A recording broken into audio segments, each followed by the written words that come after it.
as we all know.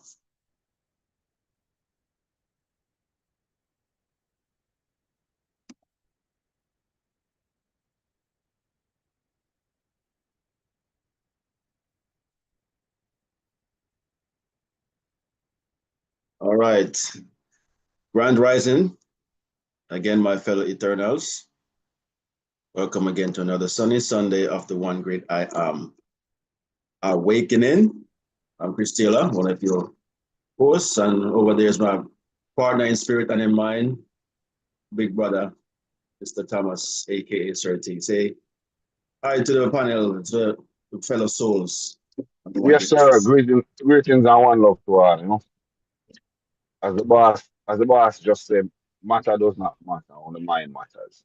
So get it in the mind. Yeah, but I'm on the journey. Wife is doing the driving, so I can do some talking as well.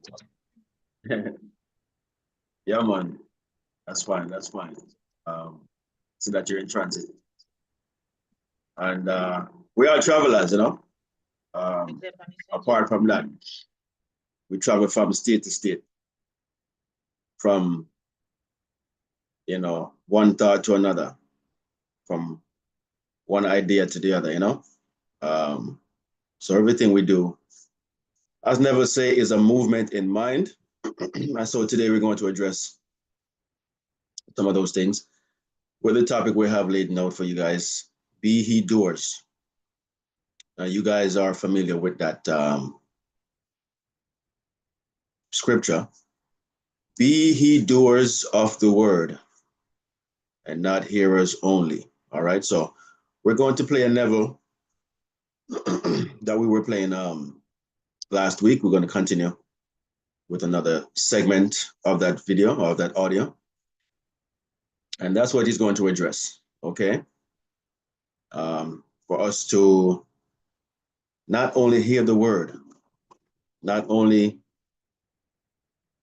listen, but do,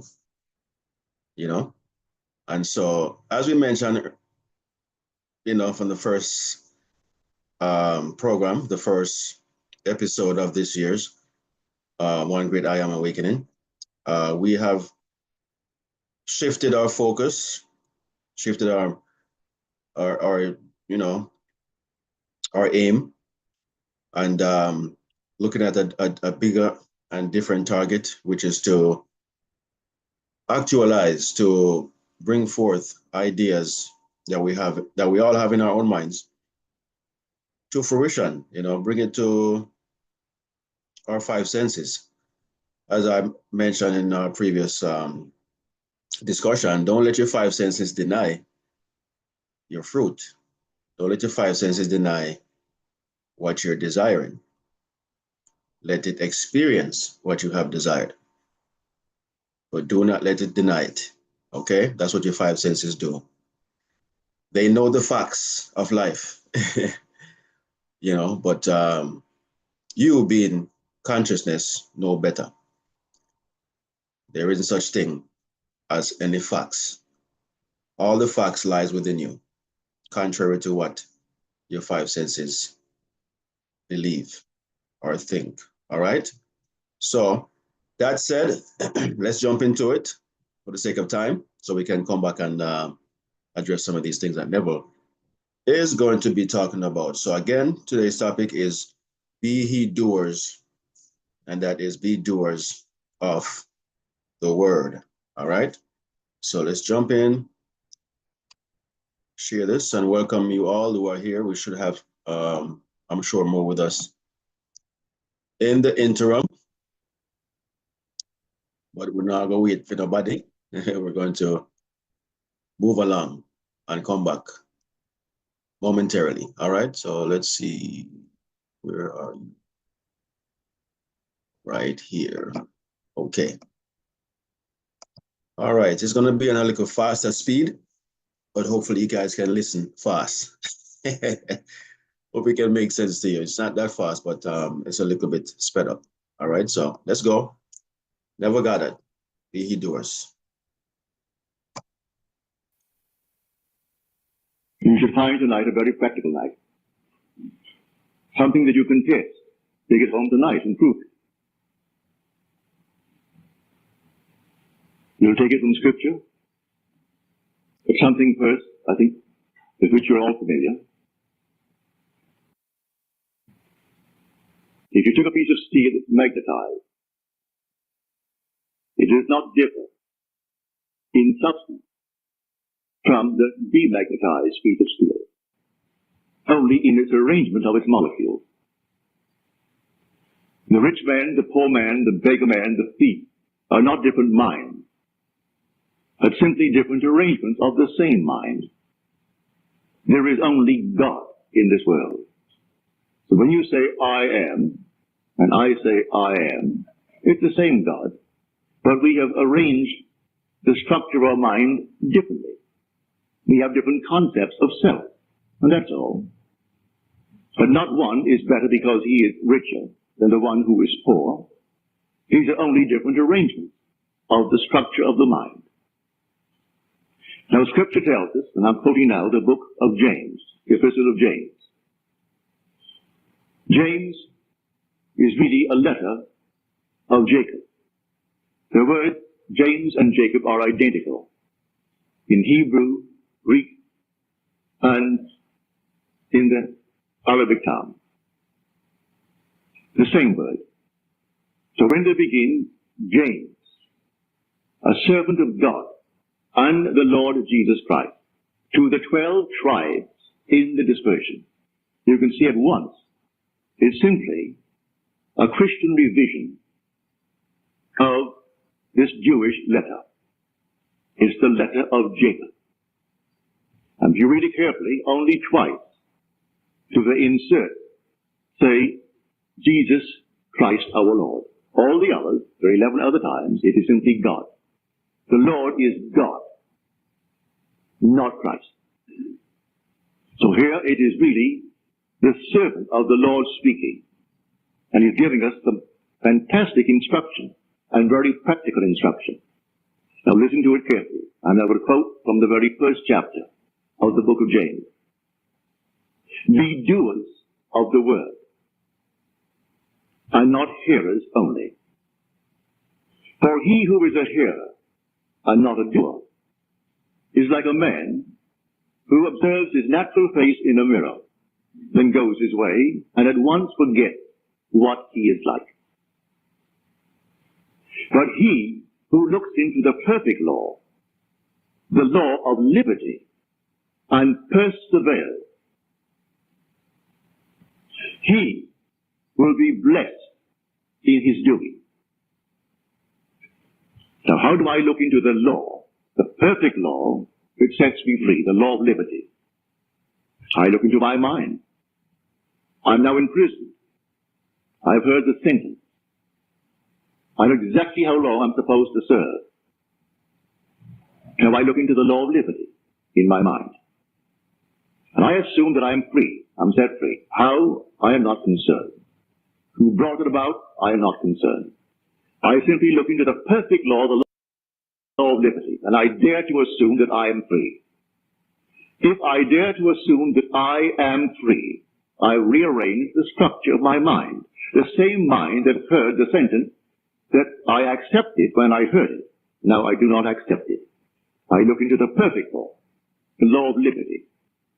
And if, as I'm told in Scripture, I persevere, then I will actually receive that which I am doing. I must not forget what I have done and sleep this night as though I am in prison. For if I am now set free, where would I sleep? Let me know exactly where would I sleep. Well, dare to assume that I am sleeping there now. If I sleep in the assumption that I am free, I am not in jail. Even though the bars are there, I don't see them, close my eyes against them. As Blake tells us, man's perceptions are not bounded by organs of perception. He perceives more than sense, so ever acute, can discover. And so reason, or the ratio of all that we already know, is not the same that it shall be when we know more. If I take this tonight and test it, and it proves itself in the testing, well, then I've added to my knowledge. And so I know more than before I tested it. And so when I find myself up against something that seems beyond solution, I have found something that can solve it. All I have to do is to rearrange the structure of my mind. So I dare to assume that I am the man that I would be, and sleep as though I am. That's the rearrangement of that structure of the mind. I am the same being. I'm Neville. I know exactly those that I knew before, but now I know them differently. I know them now as a freed man. But I must not be a hearer of what I heard in Scripture. I must be a doer. I must do it. So be not a doer only. Be a doer in the full sense of the word. So that I'll do it and persist. The word is persevere in Scripture. The first chapter, the 22nd through the 25th verses of the Epistle of James. So I will simply do it. And though tomorrow I am confronted with the obvious facts of life that I'm still in prison, it still doesn't matter. I did it, I am doing it, and I will continue to do it until that which I have done is perfectly externalized within my world. I am telling you this from experience. I know it. If you go to jail, and you say 5 to 10 years, all right, you know 5 years, and maybe you get off in 6 for good behavior. But when you are drafted into the army, there is no date that you are promised where they'll let you out. You're in for the duration. Well, I was drafted into the army with $17 million. Well, I didn't ask the permission of anyone. I only consulted myself. I looked around. I knew what the world knew. It was something that had to be done. But I must be honest with myself. I didn't want any part of it. But no part of it. Others would tell me, is that the act of a coward? I didn't care what they said. Is that being a good citizen? I didn't care what they said. As I just said earlier, what we now know, which is called reason, it's a reasonable thing to do. We're at war. And we're all Americans. And we should go in there because our country has declared war. Go in there and fight. And so reason tells us that should be done. I was drafted. I did not oppose it. They drafted me. Took me down to Camp Hope, Louisiana for my base training. And while I was there, I didn't want any part of it. And I dared to assume that I am out of it. I made my normal natural application, as you have to do in the world of Caesar. Within 24 hours, it came back, and it was simply rejected. It was signed, disapproved, and signed by a colonel, a very nice gentleman. His name was Colonel Theodore Bilbo Jr. His father was Senator of Mississippi. I said nothing. My captain said, for your sake, Goddard, I am very, very sorry. I know exactly how you feel. You want to be with your wife and your little girl. Your son is in Guadalcanal with the Marines, and you are now almost 38. And so, I know, but I would like to go through this war with a man just like you at my side. So I can't say that I am sorry for myself. I'm sorry only for you. I didn't say one word to him, to the colonel. I didn't oppose it. That was the decision of Caesar. Now, I looked into the perfect law, the law of liberty, and I persevered in that law. And I slept that night as though I slept in my own home in New York City on Washington Square, where I lived on the 7th floor. I lived on that floor, and it was a very large apartment, 2 bedrooms, a lovely big living room, a dining room, a huge kitchen, and the foyer. And I slept in that place just as though I were there, not in the army. I fell asleep in that state, having done all the normal things that would make me feel this arrangement is perfect. I rearranged the structure of my mind. Instead of seeing 25 men around me sleeping upstairs and knowing that 25 are down below in the next area, I slept in my own bed, with my wife in her bed and my little girl in her crib in the corner. I felt everything in that place just as though it's taking place. And I rearranged the structure of my mind. And fell sound asleep in that state. At 4 o'clock in the morning, here comes a sheet of paper before my eyes, and a hand from here down, with a pen in its hand, and the pen scratched out the word disapprove, and it wrote in a bold script, approve, and then I heard the word, that which I have done, do nothing. And then I woke. It was too early to disturb the 25 other fellows sleeping there, but I waited until the very first moment that I could leave that room, went down to the latrine and shaved and bathed early, and came up filled with the glow that the whole thing was done. Or I walked in that assumption for the next 9 days. 9 days later, the same colonel that disapproved my request called me in. He said, close the door, Goddard. I closed the door. He said, take a seat. But I'd never asked me to take a seat in his presence before. I was a private who always stood in his presence to take a seat. And then he gave me all the reasons in the world why I should still be in the army. He said, you still want to get out? I said, yes, sir. Give me another reason. Still want to get out? I said, yes, sir. Another one. When he exhausted all the reasons why I should be in the army, and I'm still saying, yes, sir. I said, all right. Bring me another application. Have your captain sign it. Which I did. That day, I was honorably discharged and out of the army. I didn't run away. I was honorably discharged. When vision breaks forth into speech, the presence of deity is there. And who can oppose God? So that which I have done, do nothing. So he thought he initiated the urge to let me go free.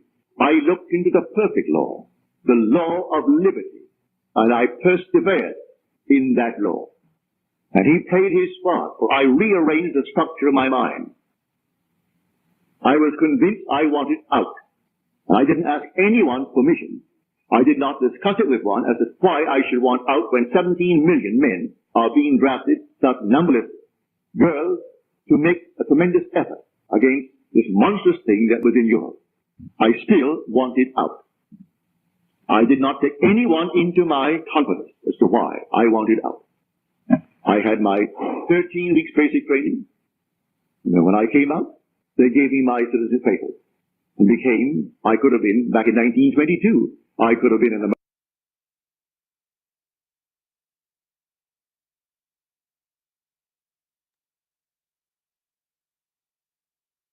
All right, let's stop it there for a second and just address, a little bit of what never was mentioned in there. The first part of the tape never talked about, I hope you guys heard that part, where he mentioned that he's talking about, a piece of steel, one that's magnetized and one that's demagnetized. And he mentioned that the steel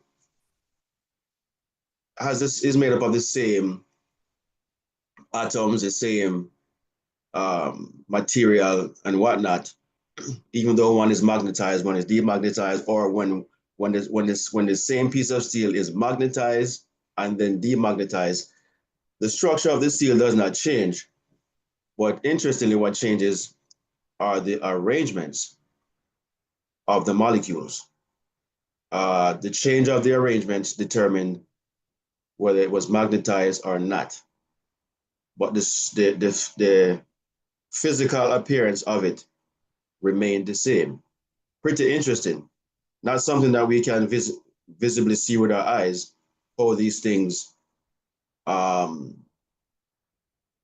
or are arranged and stuff like that. But it's scientifically proven that this is how molecules work. Based on their positioning or structure thereof will determine the function of the material. So that was an interesting metaphor or analogy that he used with the steel being magnetized or demagnetized. So what Neville there is talking about there is obviously the mind. Your mind is pretty much like that, just more diverse. And so therefore, there will come times when your mind is in a certain state, or set, mindset or set state, but you have the ability to rearrange or to change it. Much like when you leave from one state, say we're in Florida, we leave from Florida to Georgia, from Georgia to, South Carolina or whatever, and so on and so forth, just driving from state to state. Um, it's the same thing you're doing in mind. Okay? You are transforming your mind, by taking on a new thought, you know. And so he was given the example as he further talked about it. This is like maybe the third time on this very you know, number of videos we have listened to already. Never mentioned about him being drafted in the military, and he said he did not want to be there, but he did not consult anyone in regards to that except himself.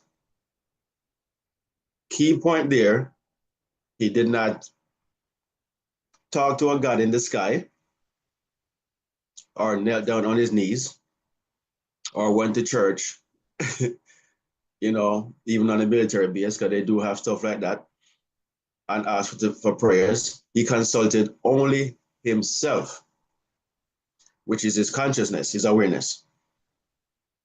And he said he slept in that assumption for 9 days that he was back home in New York City.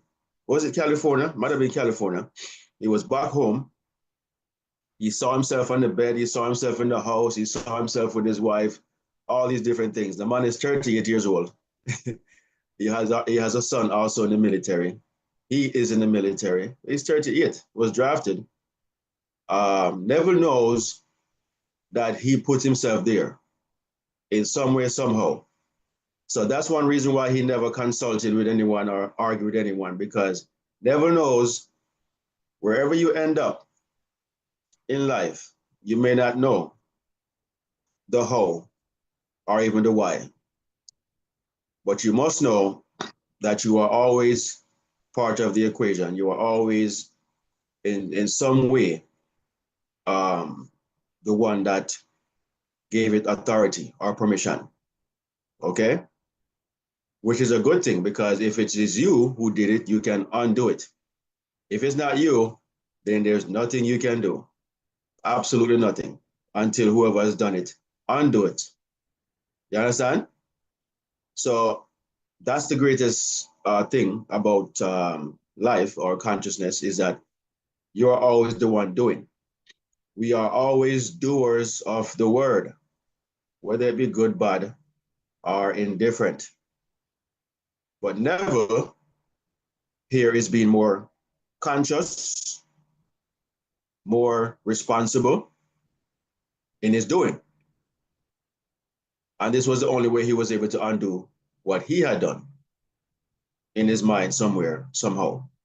Maybe he was worried at one point when the war started. He doesn't want his son to get drafted. He doesn't want to get drafted because this was known fact that anybody can get drafted up until the age of 38. So so him being 38 probably was already, even though never knows the secret of life and the secret of your consciousness and stuff like that, you are still subconsciously, there's a program in your subconscious always running, that is aware that these things can happen. Well, I don't want to get drafted in, or I hope I don't get drafted, or but it's mostly by feeling. It's never really by your thoughts. It's how you feel. That's why that happened to Neville. That was a deep-rooted feeling somewhere in the subconscious that got him into the military. Now he had to rearrange his mind, just like he mentioned about rearranging the molecules in the piece of iron that was once magnetized and then demagnetized, or vice versa. So he is rearranging his mind, by seeing himself at the house with his wife, doing the things that he loved to do, no concern with his present situation in terms of being in the military. Like he wasn't seeing himself at the military base and at the same time at home. His focus was always and only on one thing, being home. Not necessarily going back home, but being home. You understand? So he was very careful in his approach mentally. And he said he slept in that assumption. Your assumption is your fact. Whatever you assume, that's your fact. The fact is, in this case for Neville, he was in in the military um, against his will, in terms of he has nothing to do with it, doesn't want to be there. You understand? But so that's factual. He's there. Your five senses know it. You can see it, you can hear it, you can smell it, you can taste, you can touch. All your five senses are activated. It is an absolute fact. But that fact is not real. That's not the real fact. The real fact is whatever is going on in your own mind. Keep in mind that he put himself there, so that fact created that fact. That cause in his own mind put him where he was at. So now he has to create a new fact by assuming that he was home with his wife, and that's where he saw himself the entire time that he began that renewing of his mind, that transformation of his mind. And he said after 9 days or so, he got a letter to come back and see the the sergeant or whoever is responsible, and they gave him some questions, and he was adamant that he wanted to leave, and they set him free. Now, for those who do not understand consciousness, would say, "Oh, that was going to happen anyway," or they say something like, "Oh, I got goodie, you know, I got free him, I sent him home." you know. But what about the others who do not want to be there? Think about it. There were hundreds of thousands of people who did not want to be there, just like Neville, but they did not know how to be doers of the word. His word was to be back home as he was before he was in the military, all right? On his bed, on his porch, in his backyard, on the streets, walking around, eating around his living room table, dining room table, watching TV. Whatever he was doing before the military, that's where he took himself back to. He went back and rearranged his mind by assuming the wish fulfilled. You began from the end, from the very beginning. And so the assumption is the real fact. Whatever you assume, that's your fact. So if you're in a position and you assume that you are, cannot get out of it, then you have just confirmed, the position that you're in. You've just now sealed it with your own assumption. So whatever you assume, considering your current position, that is going to be the truth. So if you're locked in a position and you assume that you can't do nothing about it, then you have sealed it. If you say to yourself you have done something about it, then you have started to rearrange or to change that so-called fact. There are no facts whatsoever. Anything that's going on is not factual unless you claim it to be. Go ahead, Serti. Yes, sir, Chris. Just for our listeners here, for myself as well. What do you do in the interim while you assume? What do you do while you wait? What is the most important?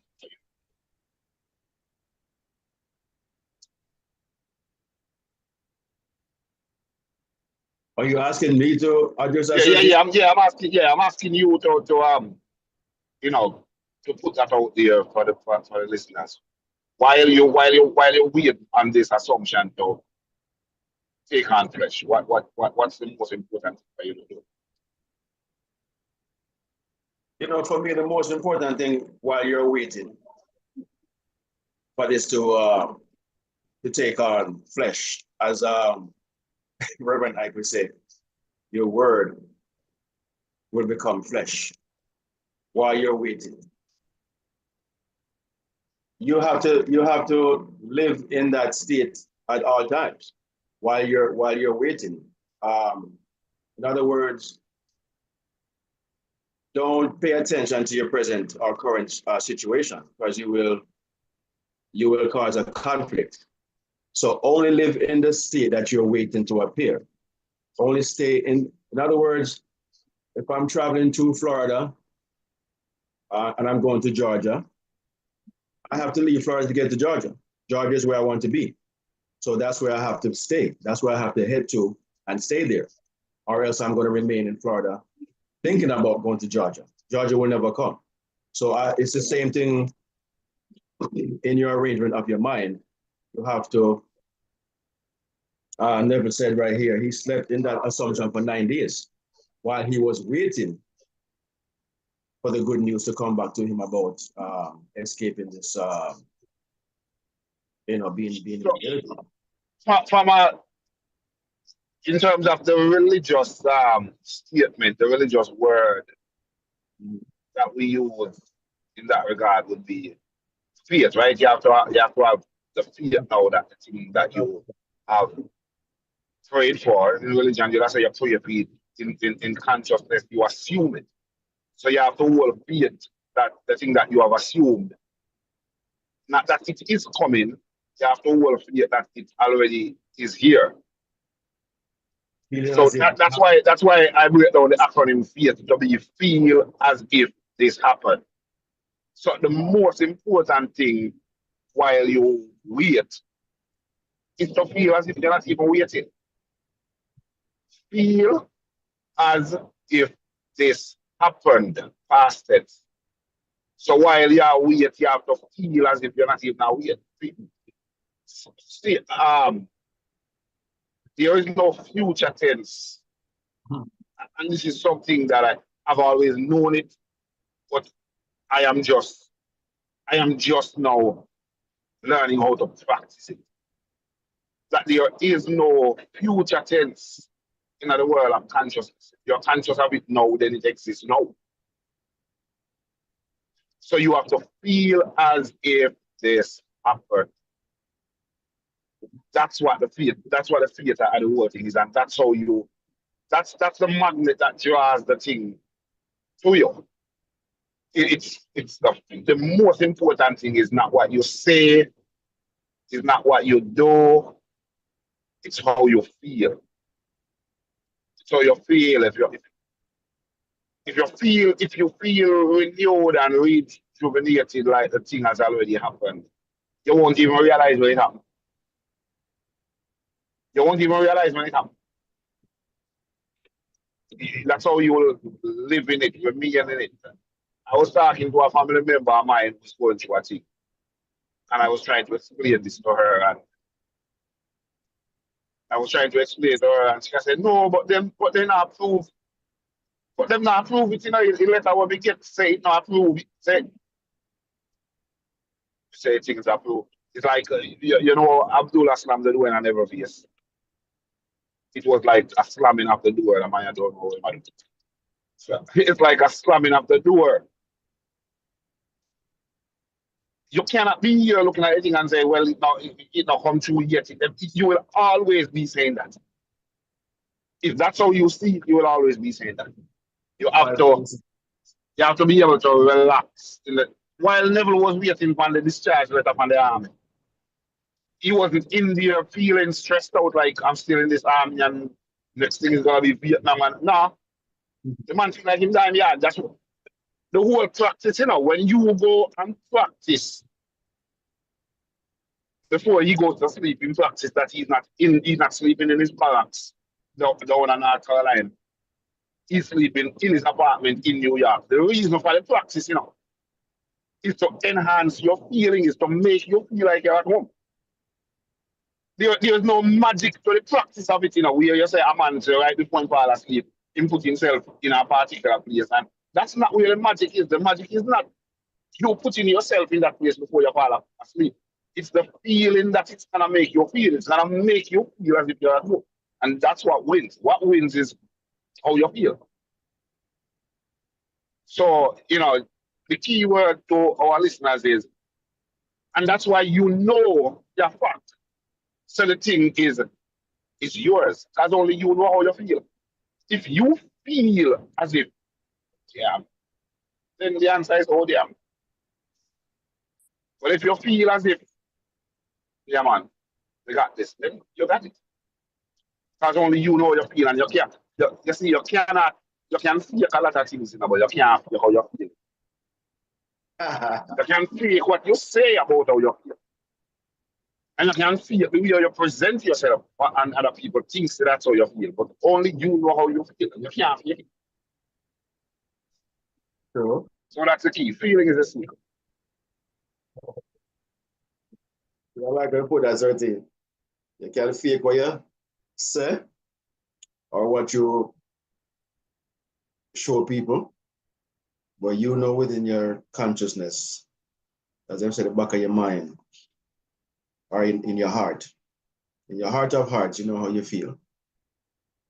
And so the same thing is, if something adverse is happening and your people are expecting you to feel bad and sad and angry, hurt, and what all of those emotions that come with adverse situations and what have you. But you can, in your own hearts of hearts, create a feeling of bliss. And despite what people are expecting, you know within your own self how you truly feel. And you have to be consistent. The word that never used there, speaking of that, is persevere. You have to persevere at this point when going through something like that with the feeling. You have to persevere with the feeling because you're facing something adverse. Much harder to have an adverse effect or experience and be faithful to something blissful, a better outcome or happy outcome.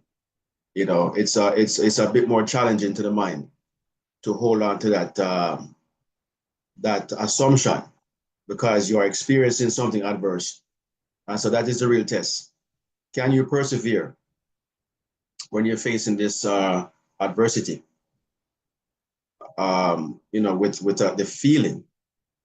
And so whenever it's saying, I said, you have to do it over and over. That's what persevering really is. You have to do it over and over because your mind is not going to accept it just like that right off the bat. You have to be very persistent with what the mind is throwing back at you because your mind is attached to the five senses and is showing you, yeah, but this, yeah, but that, but they said this, they said that, or this is that, and this is that.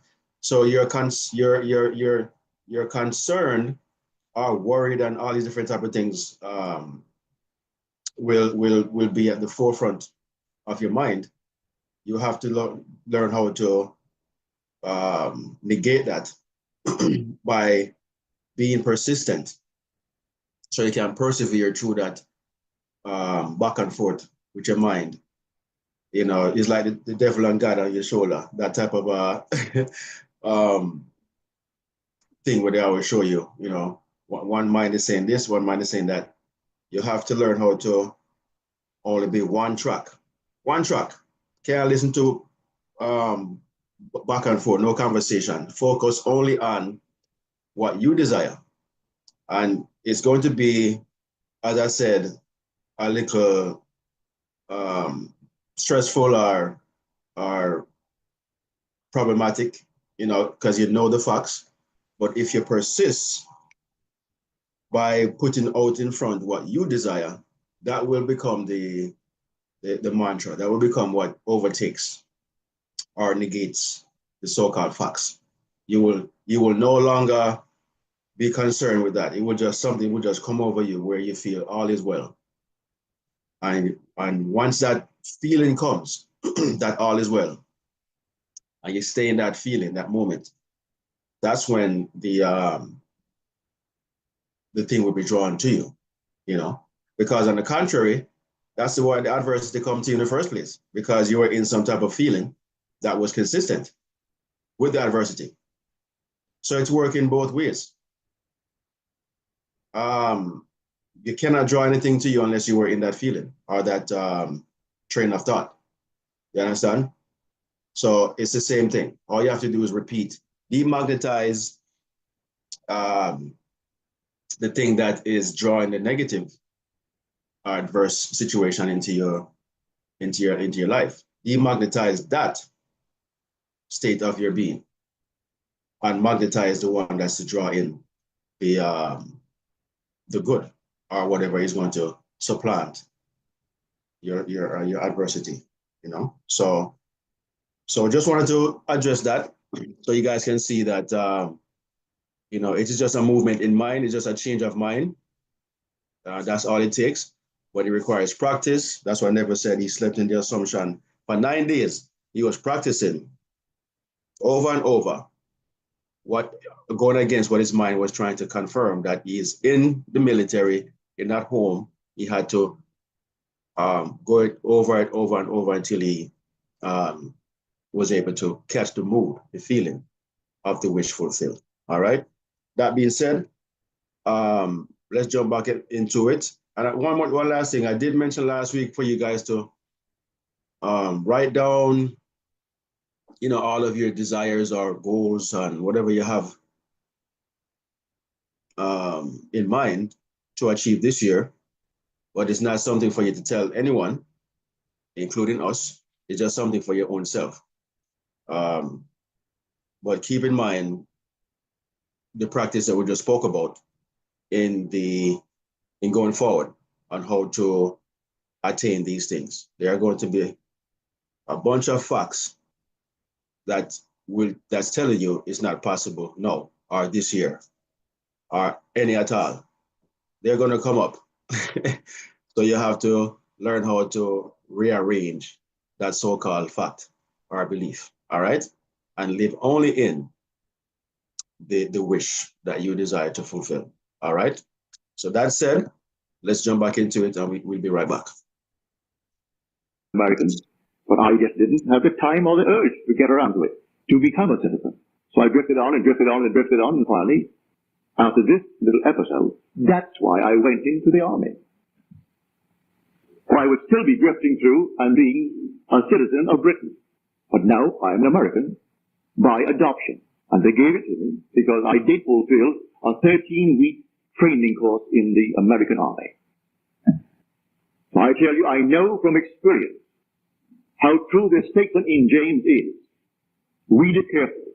Be doers of the word, and not hearers only, deceiving yourself. For he who is a hearer of the word and not a doer, he is like one who looks into the mirror and sees his natural face, and then he goes away and at once forgets what he looks like. But he who is a doer, he looks into the perfect law, the law of liberty, and perseveres. And when he does that, he is blessed in his doing. That is acting, making the thing become alive within you. Now he tells us in the same chapter, faith without works is dead. As the body, apart from the spirit, is dead, so faith without works is dead. He is not proposing that I substitute works for faith. Works are the evidence whether the faith I profess is alive or dead. I say I believe the story of Scripture. Well then, if you believe it, then do it. said, whatever you desire, believe you have received, and you shall. What if I really believe that?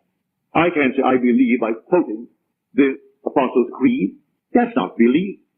Going to church and genuflecting before some man-made little cross, that's not Scripture. Do you really believe the doctrines, the teachings of Scripture? Not the traditions of men, not the rituals, not the outer ceremonies, but the teachings of Scripture. When you pray, believe that you have received and you will. And all things are possible to him who believes. But do I believe that? Well, then believe it. If I really believe I am out of the army, what and where would I be?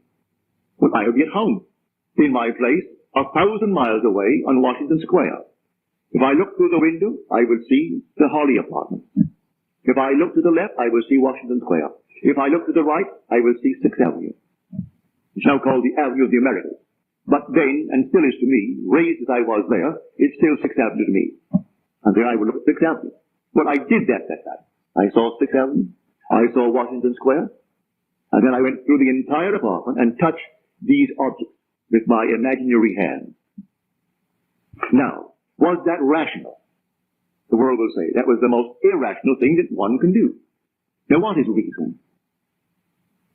The office of reason is simply to extract, well, conclusions from premises. Must my premises always be based upon the evidence of my senses? Must they always dictate what is rational to me? Well, having done this and proved it to be a fact, reason doesn't mean to me what it means to the world. Well, they were asleep in the army, and I wrote a friend of mine who was a Freudian, and he practiced psychiatry in New York City. He was drafted, he was an Englishman too, and he was drafted, and he was off in Florida, a man my age. And so when I got out, knowing exactly what I did, I wrote him a detailed letter telling him what I did and how to do it.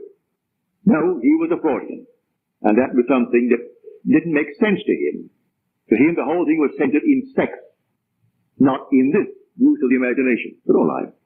He didn't answer my letter. I got out in 1943, in the spring, in the month of April, or was it March? March or April of 1943. He drafted me November the 19th, 1942, and I got out in March 1943. When the war was over and all the other fellows were being discharged, he was discharged. And he said to me afterwards, you know, Neville, I love to come to your lectures and to hear you because it's interesting, it's theory. You turn my daily bread into the substance of theory. But while I listen to you, you know what I do? I put my feet right down into the carpet and I hold on to the sides of the chair to keep my sense of the reality and the profundity of things. Where he kept on holding his little cot in the office for another 3 years because he couldn't let go and put himself where he wanted to be. So I am telling you how it's done. I am telling you how it's done from my own experience. That my perceptions are not necessarily bounded by organs of perception.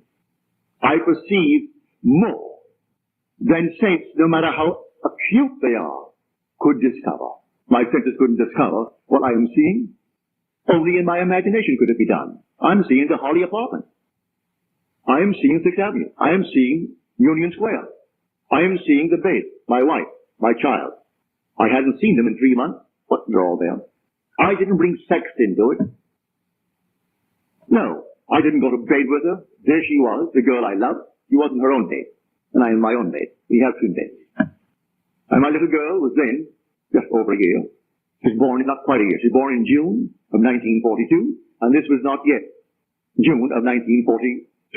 So she was not yet a year old. Here's my sweet little child, Vicky, in her bed. And I walked through the entire thing and touched all the objects and felt them so normal and so natural. Came back to my bed and slept in it. If anyone was sensitive in that room, they would have seen me sleeping there. I was so natural to myself that they would have seen me actually sleeping there. And then, the next day, he had a change of mind. He couldn't act upon it. He was resisting that change. But that which I have done, do nothing.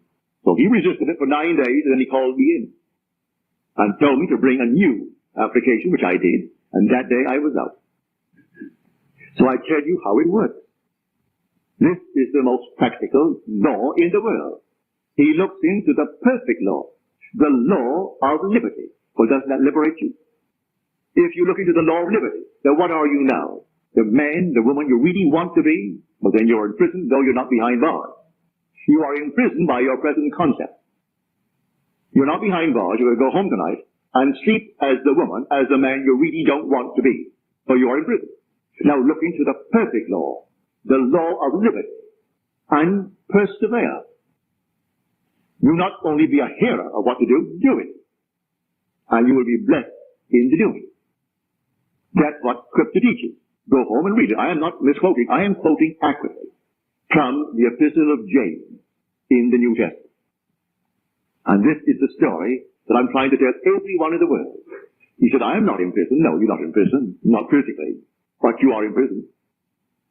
You may today need money. And you say, oh, I'm still not like the fellows who are behind in the same thing. All right, you're not behind jail doors, but you are still behind. Behind in rent, behind in this, and the dunning notes from all of the places where you charge, you are behind bars. You can't seem to find the necessary sum to pay them. All right, look into the perfect law of liberty. That's the perfect law. Well, how do I do it? Rearrange the structure of your mind. The demagnetized piece of steel does not differ in substance from the magnetized, only the arrangement of its molecules. And then one lifts up enormous weight when it's completely one-pointed. When all these molecules face one direction, it's a powerhouse. The other is scattered. So let not the double-minded man think that he will in any way receive from the Lord, you're told. The same first chapter. If the double-minded man comes, who is unstable in all his ways, let him not think he will receive anything from the Lord.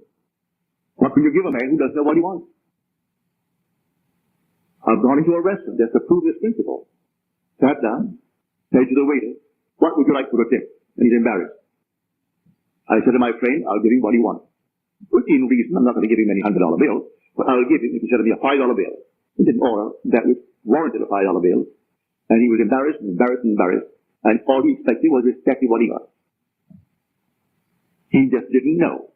He just had no concept of putting something, of course he didn't know it, so how could he put it to the test? So I am telling you, you rearrange the structure of your mind. That's all you do. It doesn't differ from Einstein's mind. There's only one mind. There's only one God. There's only one Lord. Listen to it. One body, one spirit, one hope, one Lord, one faith, one baptism, one God and Father of us all, who is above all, through all, and in all. If he's in you, that's the same one with the one body, the one spirit. So I'm not using a different mind. It's the same mind, but differently arranged. Go into one room and you see that someone doesn't know what to do with their furniture. Bring somebody who knows how to set a room.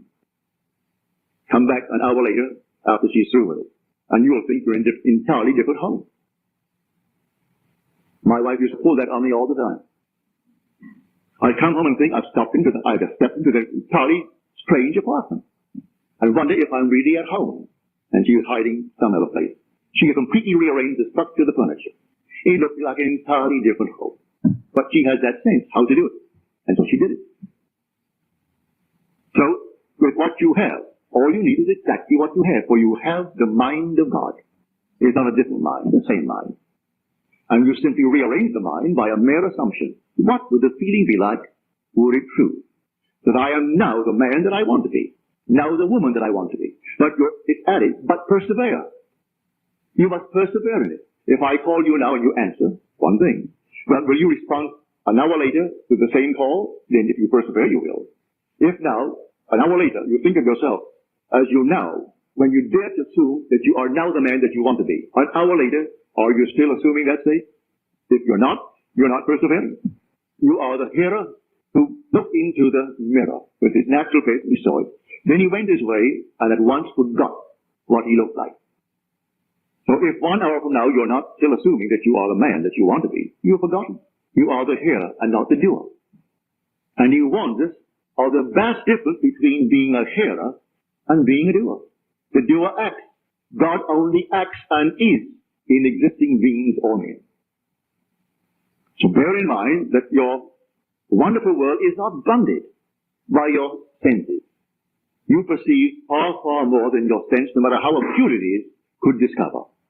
Your senses can't discover what now you're capable of assuming that you are. Your senses dictate what reason will allow. And your reason, your senses are bound together. Go beyond it. For what you now know from experience, what you know from the past will not be what you will know when you know more than you now know. But having done it and proven it, I know more than I did when I was bounded by my senses. When I couldn't get out of a certain island on time to meet a commitment in Milwaukee, I knew what I did in the army. I simply applied the identical thing. And I got out. When there was a long, long waiting list, thousands waiting for all the islands, and only 2 little ships, not big ships, 2 small little ships, one carrying out more than 60-odd passengers, and one carrying 120, and thousands waiting, and they only came once a month into the island. One every 32 days, and one every 3.5 weeks. How long would it take to get them all out? I didn't ask anyone a favor. Didn't ask my brother, who was a powerful businessman of the island. He criticized me for not arranging passage back to America when I left America. But that's the place where you should have done it. That's the powerhouse of the world, New York City. That's where all these things are done. And you dare to leave New York City when you could have arranged a round trip. And you come here on a one-way ticket. Well, I didn't ask any favors of him or any favors of any member of the family. I simply did exactly what I did in the army. And in 24 hours, I was called by the Alcoa company and given my passage. Over thousands who were waiting. Isn't my concern why she did it? Or why someone else didn't get it in preference to my name is at the very bottom? I wasn't at the top, I'm at the bottom of the list. It isn't my concern. I look into the perfect law, the law of liberty.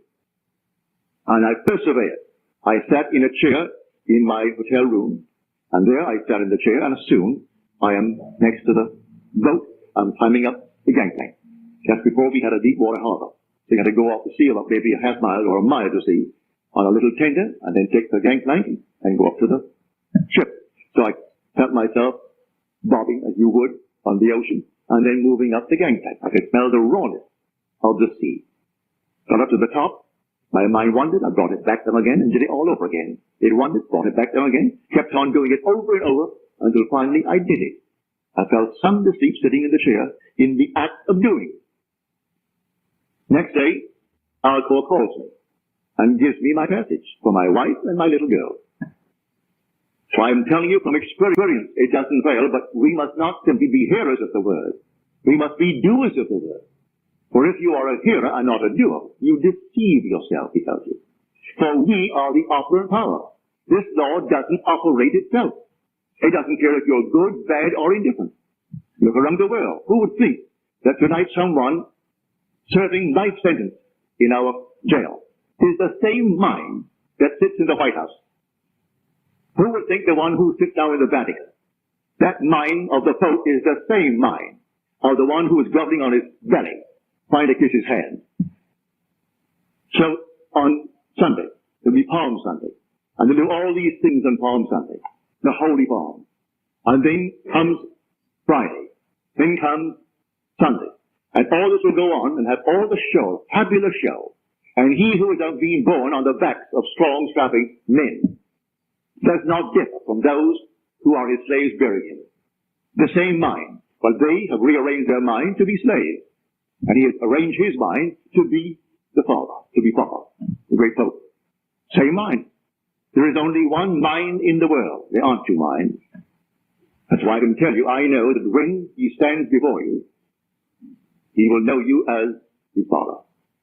And you will know him as your Son. And because I know him as my Son, are we not one mind? Are we not one being? Friends, the same being who called me Father will one day call you Father. Are we not the same Father? The same mind, the same spirit, the same body, without loss of identity. So I'm telling you tonight, try it. Try it every moment of time. You know tonight what you want to be. I don't care what you want to be. It's simply a rearrangement of the mind. And you rearrange the mind not through any study and any effort. It's simply a mere assumption. What do I want to be? Get it clear in my mind's eye. Well, then assume that I am it. Listen to the words in the book of Joel. Let the weak man say, I am strong. Let the weak man say, I am strong. That's in the book of Joel. Jehovah God. That's what the word would mean, Joel. You're called upon when you are dumb to assume that you're exactly what you want to be. Not dumb because you don't want to be that. You want to be as free as the wind. Or assume that you are. May I tell you in a way that no one knows you'll become it. But you must persevere. And the word perseverance is true. If I don't believe it, well then 1 second later, I've turned back to my former state and become once more Lot's wife, the pillar of salt. Salt is a preservative. In the old days, the only way to preserve something is to salt it. Not so long ago when I was a little boy, we caught fish. An enormous quantity of fish because we didn't have these enormous feet catching our fish. So we had fish to burn, literally burn. If they didn't get in before, say, 3 o'clock in the afternoon, what did they have? They could either put it onto the dung heap and make dung out of it, or clean it up and salt it. So they cleaned it up and salted it. It would keep indefinitely, for we had no refrigeration. So you salted the fish. And we could have salt flying fish, if you wanted it that way. But fish that were not consumed by sundown was discarded. Use it for bait the next day, or use it in the dung heap. Fertilize the fields with it. So salt is a preservative. So when Lot's wife was turned to salt, she turned back and went back to her former state. And that is all that it means. You look back and became a pillar of salt. You turned back to the state you said you would leave behind you. And looking back, you were salted. You were preserved in it. So turn away from what you really want to be. Turn back, you're going to be salted in it. So I ask you to leave what you are unless you like what you are. There's portions of what you are today that you like. All right, wonderful. There are other portions that you do not like. Well, you don't have to give up everything in your living room and you rearrange the structure of it. Certain pieces that you'll keep. You may change this location, but you'll keep it. The same thing is true with the structure of the mind. You keep certain things and you let other things go. Take friends in your world who are not doing well, rearrange them in your mind's eye. And they're doing well. So put that part of the structure in your mind's eye. Rearrange the entire structure and dare to assume that it's true and walk in that assumption. And that assumption, though at the moment is denied by reason and denied by your senses, if you persevere in it, it will harden into fact. This is the law of Scripture, that I came not to abolish, but to fulfill the Jewish law and the Jewish prophets. For there was no other Scripture in the first century but the Jewish Scriptures. So the word Jew is not placed before it to qualify it, but the only Scripture that he knew. He came to fulfill the Jewish law. He reinterpreted the law psychologically and showed them exactly how it's done. So go out and do not abolish anything, simply fulfill it. Fulfill the law and fulfill the prophets. The prophets, when they're fulfilled, that's done by sheer grace. That comes. That comes by promise. And no one's going to stop it, may I tell you. But you could go on living in a state that you do not wish in this world. But in spite of that, you will still receive the promise, because it isn't given to the one who is rich and deny the one who is poor. But why remain poor and bat your head out morning, noon, and night against the inevitable blows in this world? I hope you do not wish money for the sake of money, but if you need money, well then apply this law. What would the feeling be like if it were true that I was now free of this pressure, free of it? Dare to assume that you are, and then persist in that assumption. And that assumption will harden into reality. So this is my lesson tonight.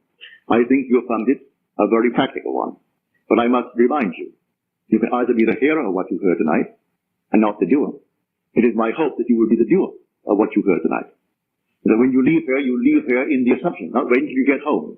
Leave here in the assumption that you are already the man, the woman that you want to be. And then between here and home, think of the man that you assume that you are, and let that assumption spring in your mind constantly. You are that man. Go to bed in that assumption. Maybe this night, as it did with me in the army, something will come, and a voice will speak. And when vision breaks forth into speech, the presence of deity is assured. And maybe you will have confirmation that what you have dared to assume is. I know in my case it came that way. But it will come whether it breaks forth into speech or not, if you persist in the assumption.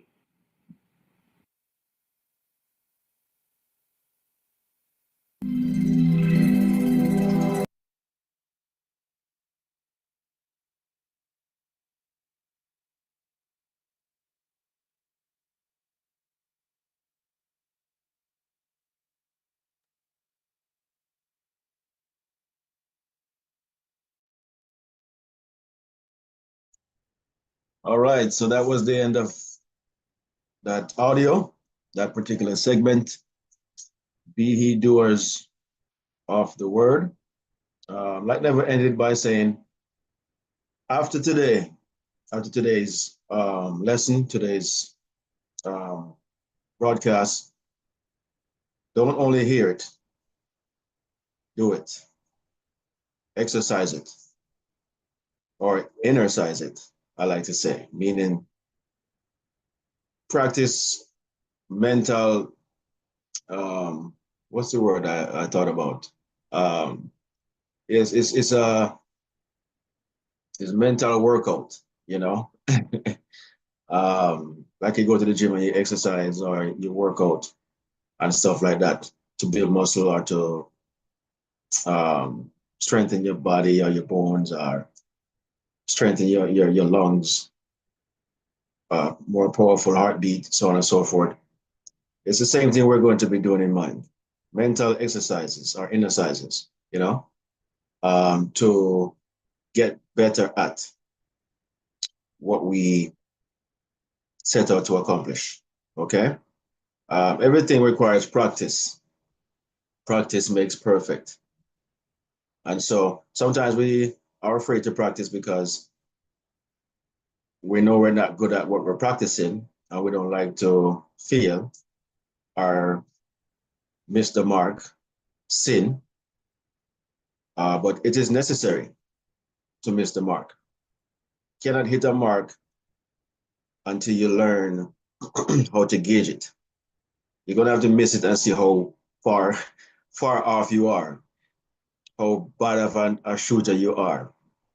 That's the only way you're gonna know how to get closer to the target, you know? So nothing tried, nothing done. So you have to be doers of the word, not hearers only, you know. Do him said, do unto others as you would have others do unto you. Well, do for yourself the same thing that you want to have done for yourself. You know what I mean by do unto yourself? The mental practice. You're doing it unto yourself for yourself. You're being um, very, very conscious, very, very determined. Um, you know, you have a definite goal in mind. Doing it to yourself, no one has to know that you are missing the mark, so to speak, or not getting the right outcome. But they will know in time. Scripture says, whenever you pray, go into the closet and shut the door. That just means to shut out the five senses and everything around you, all of the facts. Shut all of those things out. All the facts, they don't count. Um, you know, there's a saying, the facts don't count. You know, only what you have in mind, you know, that's the only thing that counts. Okay, the facts does not matter. So you shut out all of the facts, all the five senses, everything that is a distraction, and you go in your mind and you pray in secret, meaning to imagine the law of liberty that as Neville was talking about. Use the law of liberty. The imagination is what's going to liberate you from your current situation. His situation was great morning, Laurencia. Thank you for joining. His situation was is in in the military, got drafted, didn't want to be there, and he changed his mind, not by going to the sergeant or whoever was in charge. He went to himself. First, he said he filled out the application and put in his his request, and they denied him. You know, and then he said, you know what? I'm not going to fight with you guys. I'm going to go back into my own mind, into myself, and I'm going to rearrange my approach. I'm not going to go to the guy anymore and see myself talking to him and begging him to please let me go home to my wife and kids and whatever. He's just going to put himself where he desired to be. in mind. It was a intimate and secret and private doing in Neville's case. And so Neville did all of that and slept in that persistence, he said, for 9 days. And then he got a letter from um, the guy to come back and have a talk with him again to see if he still desired to leave. Neville said, I desire to leave. And he was granted his honorable discharge. No fight, no fuss. We get the fight and fuss when we fight within ourselves, fighting with the five senses, going back and forth. Whenever you do that, your external world must show you what you've been doing from within. Okay, it must show you what you've been doing from within. So never knowing that, he went inside, meaning in his mind, in his imagination, imagined his outcome, and the rest played out perfectly. Yes, sir, T. Go ahead, sir. Yes, sir, Chris. I just wanted to emphasize the importance of silence that you mentioned. You know, that when Neville carried out this mental exercise, he didn't say it to anybody. He didn't go back to the sergeant and appeal to him, to appeal the decision that was turned down earlier. He didn't mention that. He even said it to his wife. He didn't say it to anyone. And what's the importance of the silence in that regard? The importance of the silence is if you say it to anybody, all they're going to do is remind you of the facts. They're going to bring you right back to the facts. The fact is, once you get drafted into the army and you're still in general training, you haven't even graduated from training school, you can't get out. That is the fact. So if you should go to somebody and tell them, say, look, I don't want to be in this thing, I know. And I'm carrying out a mental exercise in my mind to get me out of here. That person is only going to remind you of the facts. And what that's going to do, that's going to bring you right back into the state where you become like Lot's wife. You're going to look back. And if you look back, you're going to become a pillar of salt. What does salt do? Salt preserve, right? So all you're going to do is be preserving the current condition. You will never move from there. Silence is absolutely important. Silence and sleep are two of the most parts of this whole manifestation. And both of them really do the same thing, you know. Silence, don't say it to nobody, because they're gonna reaffirm the facts. Sleep becomes important because if you remain awake right after you have carried out this mental exercise, you are gonna remind yourself of the facts. If you remain awake, if you carry out this mental exercise and then you remain awake, talking about I'm gonna get out of this army program, whatever. No. You are gonna remind yourself of the fact that as long as you've been drafted into this program and you're not yet out of training, you will not get out here. It has never been done, and you're gonna remind yourself of the facts, and you're gonna become like that. That's why you're gonna salt yourself. So it's important. That's why your grandma told you to say your prayer before you go to bed. Just before you go to bed. Grandma not care if you're not pray all day long, you know. But right before you go to your bed, you have to say your prayer. Did grandma understand what she was doing? No, she was just carrying out what your grandma told her. But somewhere down the line, there was a grandma who understood exactly what was happening. When you carry this exercise out, even if you're doing it in the middle day, that's why imagination is also called a daydream. You put yourself into a sleepy, dreamy state. Why? Because you want to remove the facts from in front of you. You cannot do this in the presence of the facts. You have to throw the facts out. And when you throw the facts out, this is going to prove to you when it is manifested that the facts weren't the facts. Because one will tell you that the fact is, in Neville's case, the fact is, you can't get out of the army. Once they draft you in, you can't get out before you at least finish training. But he proved that wrong. So these are just things that you have to keep in mind that when you're you're imagining your desired result. Be silent about it. Don't go around telling people about it. And don't do it in a state. Well, you're fully conscious, but you're not fully conscious of the facts. You got to remove that from there. Get the facts from in front of you. Close these physical eyes. You're seeing now through your imaginary. You're seeing through your spiritual eyes. So,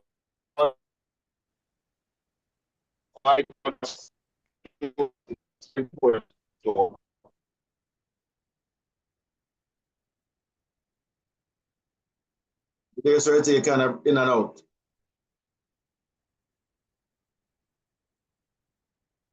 Is in transit. So the reception is bad. Sorry, T, you there?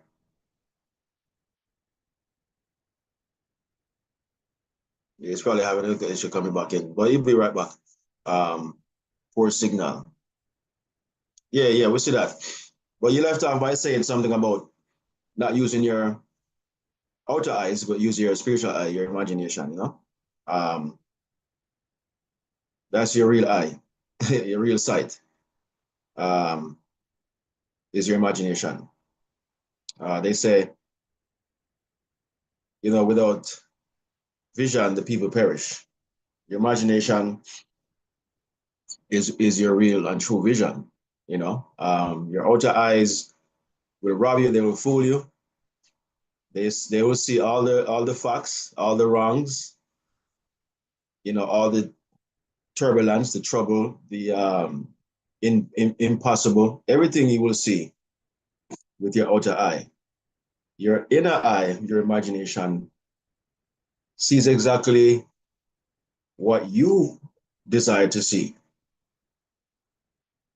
Sight is a function of the eyes, but vision is a function of your mind, your imagination. Absolutely. You know? So you have to use visualization, and that is the truest way of so-called praying, because it is a conscious effort. It's a conscious doing from within, you know? Mental exercise or inner exercise is really what prayer is. You don't have to utter a word. What if the person cannot speak? Has anybody ever thought about that? Could that be our pineal gland that we are saying function?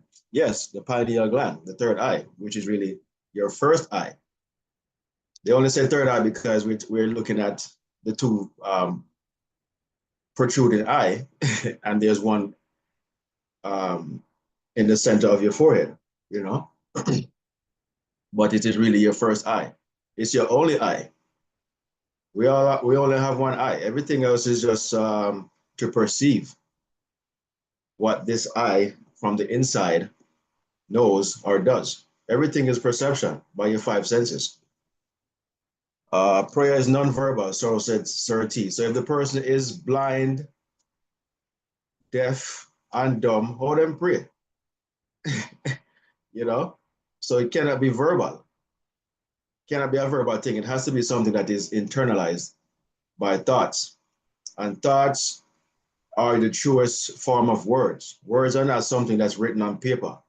Those are just the expression of your thoughts, okay? Or the expression of your words, all right? So when you're thinking, you are praying. And this could be negative, you know? So prayers are not just only something that you're praying for a desire or a specialized outcome. A lot of our outcomes are done by inner conversations, which are prayers, you know?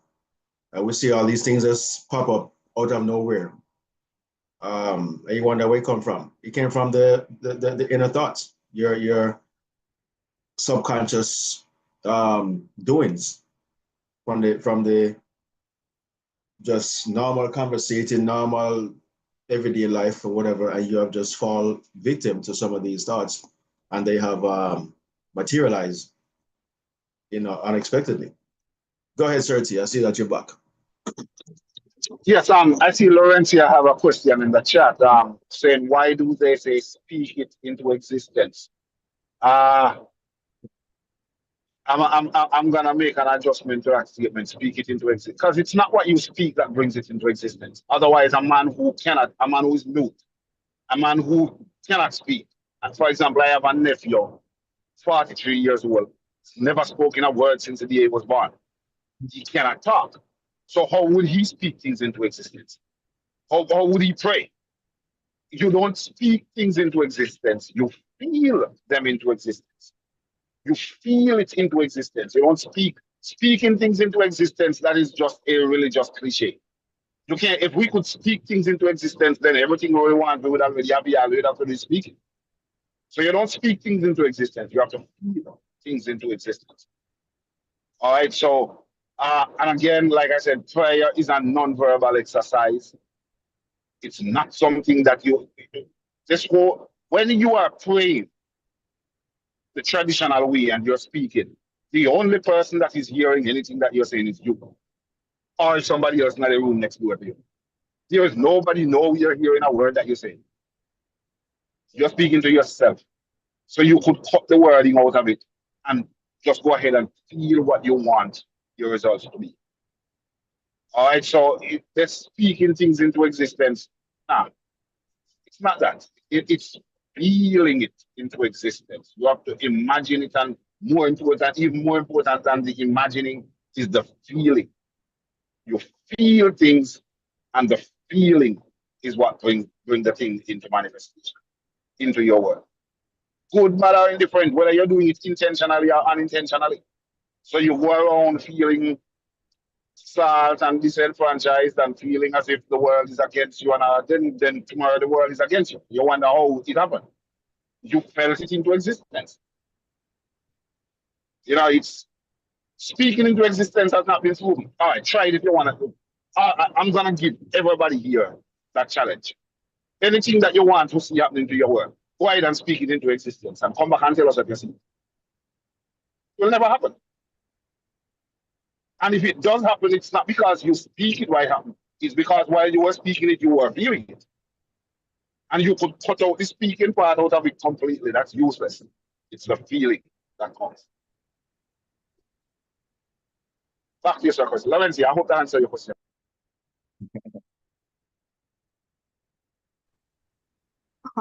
Can I say something? Go ahead. If someone can't speak, then there's 3 devices that they probably could use, which is, thoughts, words, and action. That's why if you're blind, then you would have to do action. If you can't speak, then you would go into your thoughts. If you have all 3 problems, then you would have to mainly, it's the conscious where you would go to your thoughts because you can't speak, so you can't use words, but you would use both of those 3 devices, which is the thought and the action. I don't know if I'm making sense. But for the ones that can speak, then it's words, because words create. So I don't see where I have to be silenced, where I can't speak something into existence. You understand? I'm not going by the Bible or anything, but I have to speak things into existence because words create action. That's why they say, do not curse yourself. Oh, I'm so dumb. I forgot to do this. I'm just so crazy. These are, those words are, bringing curses to yourself. You feel what I'm saying? That's where I'm at. I'm not with the Bible, theology part, but I'm just with words do create. And I get your point, and you're not wrong. You're not wrong. Okay, Sir T, if I can't tell you that I love you, then how would you know that I love you? I have to do it by action. I have to do it in another form. You understand what I'm saying? Yeah, I'm coming. Mm-hmm. Sorry. Sorry, guys. But you understand what I'm saying? So words do have value. But I'm not with the theology part where, you got to pray in the streets and do all that. No. Am I making I'm sense? In a lot of sense. so when you speak things to be, when you when you verbally speak things to the it's not the speaking of the word that brings it into being. What the speaking does, the speaking reminds you. The speaking keeps you in line. So, because when you're speaking into being again, the only person that is hearing anything that you're saying is you. So, what the speaking does, it reminds you to stay on the course and it also evoke the feeling. Yeah. Sorry. I'm sorry. We're good. We're good. What's 13? 13, the guy he fell off. I see Mr. Sunshine. Go ahead, sir. Yeah, one of the key things about that is the word abracadabra. It's actually a Hebrew word, and from a biblical standpoint, it's describing how it was made. So when you look at it from that, it actually translates to I speak, therefore it is. So when you read the Bible and it's going through and saying, let there be light, he didn't physically make light. He spoke it and it was so. And he saw that it was good. So that's where that root connection actually comes from. So when you do that, a lot of that is casting out your vision, casting out what you want to see. So you're speaking it into existence like the world was created.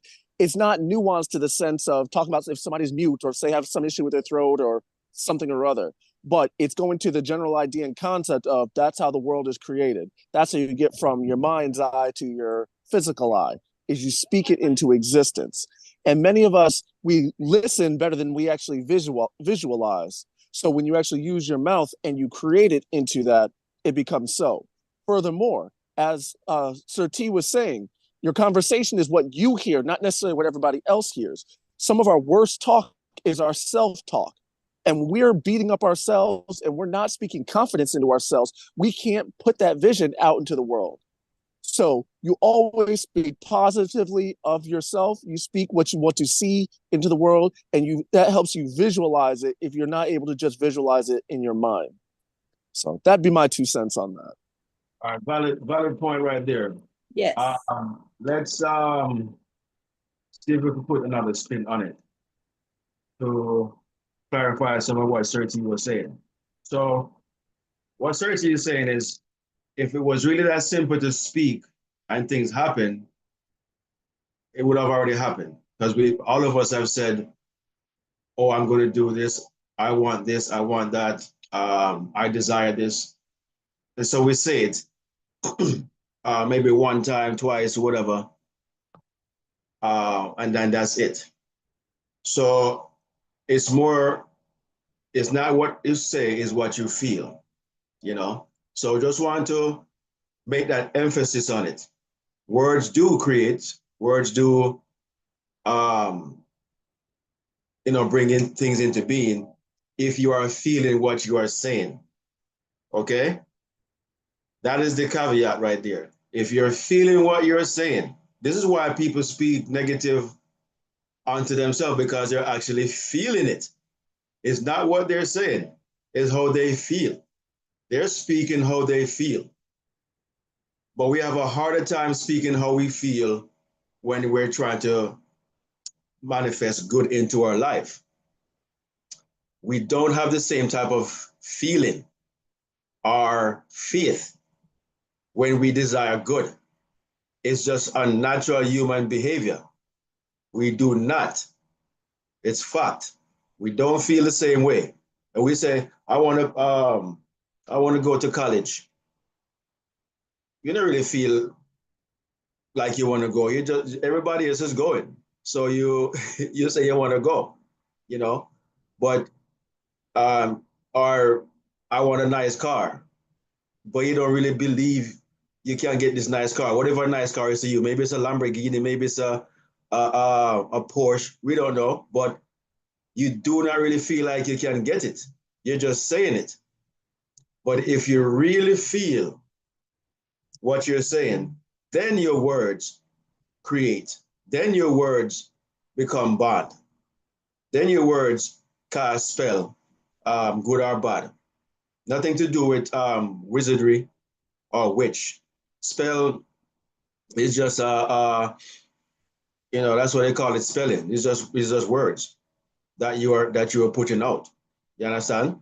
And they have energy, frequency, but it's the thought that has the feeling that becomes manifested. So when I was going about, you know, buying my first house, I didn't say nothing to anybody or anybody in particular. It was just to myself. I never told anybody I was going to buy a house, and I never really said it over and over like affirmations. I'm going to buy a house. I'm going to buy a house. It was the feeling that I had, and I was doing the work in terms of visiting these places and um, dream building. That's how I was taught in the beginning. Nothing about consciousness, just a very basic, generic way of doing it, making it more natural. And so I was just walking into the houses and looking into the new houses that were being built. I would touch the door. I would do all these different things I was taught to do, and I was evoking that feeling of maybe this is really possible. One day I could have a house, but I never really spoke to anyone. I never prayed. I never sat down and went to church and all these foolishness, praying over and over for God to make this possible. Not one day I ever prayed, but I got the house. Nonetheless, same thing with the barbershop. I didn't pray. I just, in my own mind, knowing, doing Neville's practices that he taught, that I was learning at the time. This was what, 10 years ago. I started the barbershop, but I was doing the practice in mind and never prayed about it.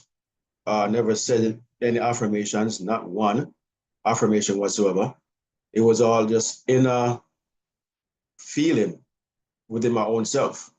And I was just doing the work in terms of I was visiting these places to see if this location was good enough or this and that and the third. And I would just do certain practices to myself.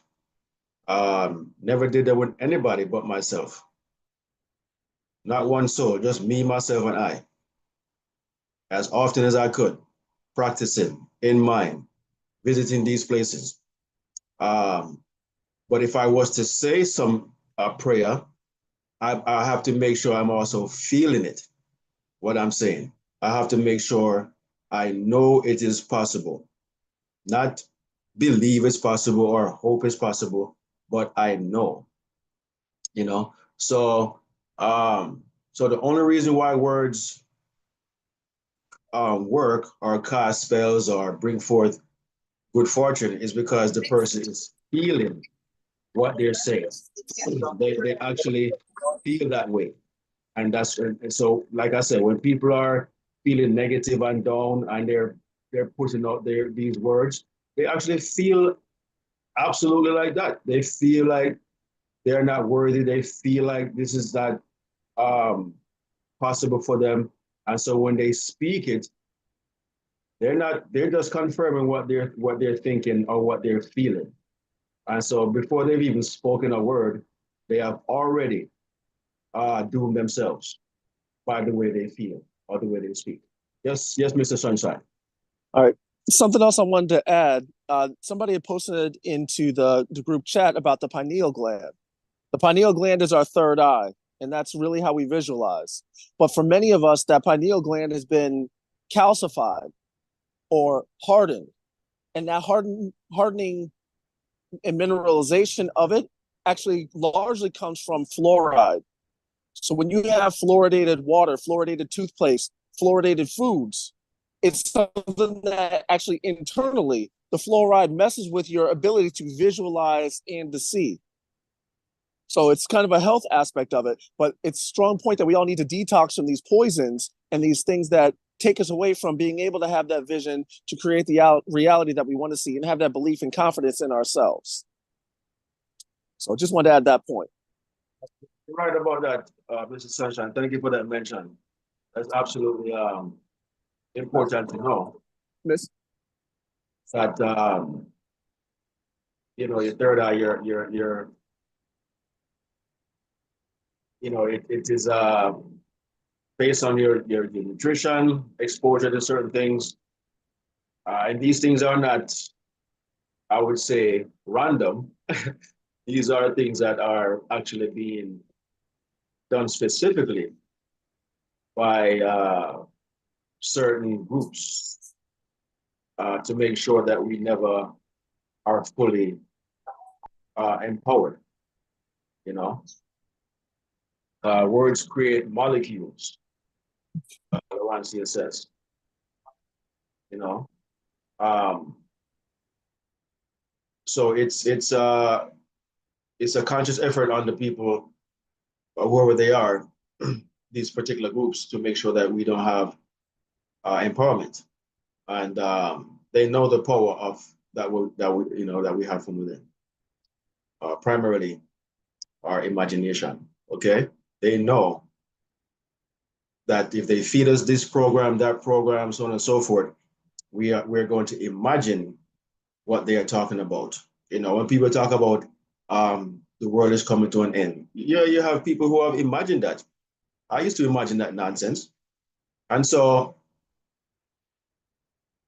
it comes. You're going to create a mood of feeling, and based on the law of attraction, you may not get necessarily what you have imagined, but you're going to get the feeling.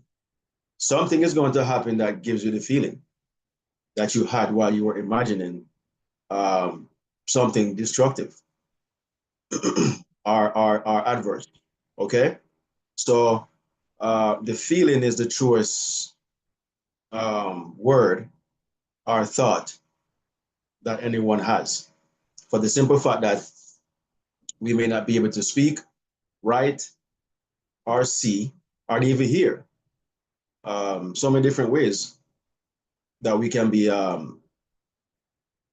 handicapped, but we still have our thoughts, because who we truly are is the observer. The observer in you, okay, your consciousness, your awareness, all right, is using this body as an instrument to experience itself externally. So you can hear, see, smell, taste, and touch. But you do not need that as the observer to know. You have the awareness of some kind to know that you exist. You may not know what you are, who you are, where you are, or even what you are, but you know that you are as the observer.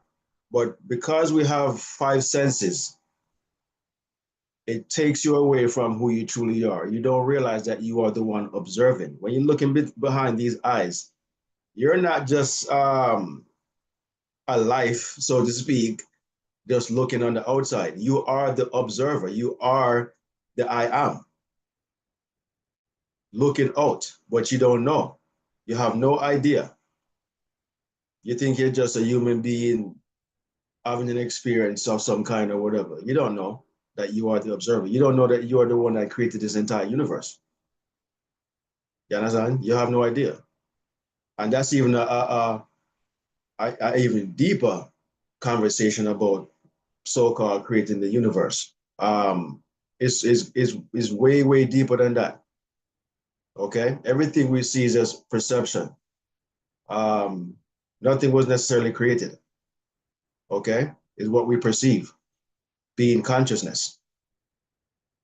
Okay? Um, so you're always observing, but you're lost in your observation with all the things around you. So you don't really grasp the concept of who you are and what you are. Laurencio says here, pineal gland is not the third eye, but it's the first eye. It is an eye of the temple. Absolutely. So that's important to know. It is your first eye, uh, not your third eye, but we call it your third eye because it's the it's the one that's unknown to us. So we know these two eyes, and we have another eye that is the third, but it's really the first. It's always number one. And that's important to know, because that's how you're going to operate from within. You're going to have visualization practices, not with these eyes, but with the I. This is why when we speak, we say, I am, because there's only one I, and there's only one. That's why the word imagination starts with an I. We always say I when addressing ourselves. So if all of us says I when we are addressing ourselves, technically, there is not many of us, there is only one expressing itself in fragments of itself as the many.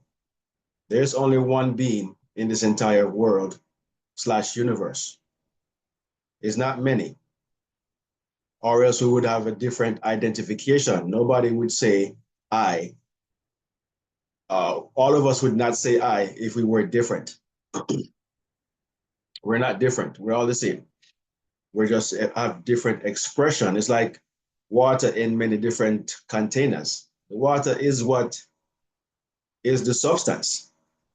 It is the same across the board, but you might have it in a blue container, a white container, a black container, a square, a round. What is the water that is? The I, the real. Everything else is just containing what is real. We're just containers looking differently, white, black, male and female, and so on and so forth. But there is only one consciousness, one awareness. I don't care what anybody says or teaches. There is only one. Because we all identify ourselves as I am, no matter what the language is. And I told somebody, if we ever encounter some so-called alien that speaks a different language, they will be saying the same thing too. We would understand each other. You cannot speak and not saying the same thing. Matter of fact, when we speak, it's all a bunch of gibberish. The way our brain works, our brain just describes what we says and we can understand it. It's all a bunch of gibberish we're saying. You understand? It's just your brain describing what it's all encrypted, if you want to use that word. And then it makes sense because you can hear. But everybody speaks their own little gibberish in their own way. That's why they're not the language. They all sound different, but they are all saying the same thing. The same thing. And interestingly, in French, and Laurentia can confirm this, the word "I am" in French is je suis, which is spelled Jesuis. If you take out the I, it says Jesus. So the word Jesus simply means I am. That's all it means. Is it a coincidence that in French is je suis, which is Jesus? A different language saying the same thing. So we're all one consciousness, having different experiences. And it fools us to make us think we are different. We're not different. Whether you're male or female, you are the same consciousness, very same. But as Nev is mentioned in here, that same consciousness that we all have is used differently. All right. So go back to Nev real quickly before we close out. One thing, I'm sorry he hasn't even come back on yet. One thing that I never mentioned I want you guys to take from this conversation is the very first, he started by saying, don't forget what you look like when you look in the mirror. And then you look in the mirror and then you leave the mirror, then you forgot what you look like. So what Neville is saying there, he's using that as a metaphor by saying, don't have an idea of who you are, what you are. Don't come to the fact knowing that you are no consciousness, that you are no longer seeing yourself as flesh and what have you. Once you learn the power that you are and the power that you have, do not then walk away and encounter some adverse situation and then forget that you are the consciousness, the awareness, the observer, the maker and creator of all things, good, bad, and indifferent. So if you are experiencing something adverse, once you know within now who you are, do not take that adversity as final. Do not see it as, boy, this is it. Nothing I can do. Because you've already learned that you are awareness, your consciousness. So don't ever think that there's anything too big, too grand, too adverse for you to change. But when we get stuck at, we want to change everything manually. We want to use our hands, help from others. We want this so-called God from the sky to come down and do it for us. And we want it done now. So because we want everything to be done now, and with manual help and stuff like that, we lose track of who we are, that we are consciousness. All we have to do is use our mind over matter. Use our mind, as Neville says, the law of liberty, your imagination, and rearrange your thoughts. Meaning that if you, was it last week? I think Neville was mentioning, if you get a letter and the letter is saying something different than what you expected, so you apply for a job and the letter comes back and say, we're sorry, we're not hiring at this time for whatever reason. Revise the letter. You can revise it in two ways. You can rewrite it as saying that you are accepted. We're looking forward to working with you. Can't wait to have you on board. Whatever good that you can envision, use that in the letter. Yes, the fact is the letter says we're not hiring, but rearrange it in your own way on a different sheet of paper. Or if it's something that was typed, an email, copy, paste it, rearrange it the way you want to. And then let that be the letter you focus on. You can also just do it in mind. So without writing it down, you can also just rearrange. Just hear or see what you want to see using your first eye, your imagination, okay? Visualize just that. Forget the fact of what they said. And just have faith. Feel as if it's already happened, okay? Feel as if this happened. And live in that feeling. Emphasis on feeling. Live on that feeling or in that feeling as long as until you hear the actual confirmation. Those people are going to reach back out to you and said, oh, by the way, a position opened up, or we have decided to, or there's another location that's hiring. Don't know how it's going to happen, what they're going to say, but do not concern yourself with that. Don't let your five senses deny your efforts or your expectation. Only let them experience what you have done. Your five senses are only for confirmation purposes, to confirm what you have done, not to deny what you are doing or have done in your mind. You have to learn how to use your five senses. The 10 virgins mentioned in the Bible, 5 wise and 5 foolish. So the 5 foolish are the 5 senses that you're using to deny your efforts or your desire. The 5 wise virgins are the 5 senses that use only to confirm what you have done in mind or to experience what you have done in mind. Okay? So the 5 senses are necessary to have, but they rob you because we were never taught how to use them. We were never taught that nothing in life that we experience, they are not real. It's not fact. Why is it not real? Because you can change it. You cannot change something that is real. Okay? Nothing that you experience is real. It's all an illusion. It's just an experience you're having now. It's what you're being now. But you can change it. This is why we have things pop up all the time, because nothing is real. If it was real, it would just be set in stone and nothing would ever change. If we're experiencing some great, wonderful time, it will always be great and wonderful. We're experiencing an adverse time, it would always be adverse. There would be nothing you can do. So that's saying nothing is real. Nothing is set in stone.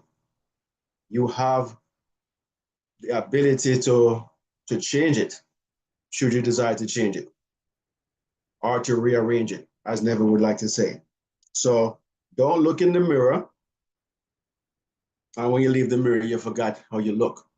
It's just simply saying, don't come to the understanding now that you are consciousness, you are awareness, you are the creator of your own universe, you are the cause of all things. Do not forget that. So when things pop up, you make it worse by using your five senses to confirm what you do not desire to experience or to have, making it set in stone, so to speak. Okay? Just know who you are and only act in that capacity. Do not act outside of that, because you're only going to continue the chaos or the confusion. All right? So we're only going to be doers. As Mr. Sunshine said last week, do not be triers, be doers. Right, Mr. Sunshine? We're all being doers of the word, not triers. Exactly. It's impossible to try something. You're either gonna do it and succeed or do it and not succeed. But either way, one thing you did learn from it is either how to do it and do it better or how not to do it. But there's no such thing as trying to do anything. Don't try to do, just do. All right. I like that. Any other comments, observation before we exit today's lesson? Anyone? Do not be the triers, but do it. That's right. We don't try, we multiply. Right? We multiply our efforts, our thoughts, our awareness. It's all about evolution. Never says that when you do something, you're adding to your consciousness. You're not the same. As you do, you become. So as you do in mind, you become that. In experience, and every time you succeed in your doing, you are adding to your awareness. So now it's like once they learn how to, create an airplane, they never go back to not knowing. They've conquered that mountain, um, that ignorance at the time, and once they've found out how to do it, they never not know how to do it. All they did was just add to the evolution more and more and more. So that's what we're doing. What we're doing is to continue to practice, sharpen our awareness, and as we sharpen it, we're going to become better at, conquering or overcoming, all of our so-called trials and anything that we have that is adverse and whatnot. We're going to be better at doing and not just living the trying, as we were saying. We're not going to try anything anymore. Everything is doing. You will do and you will fail, but you will get better at your doing. Every time you do something and it doesn't work, do not be dismayed.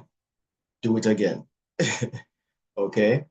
Do it over and over and over until you become it, you know? And we're going to get to a point where, man, it's going to be really hard to not succeed, to not achieve.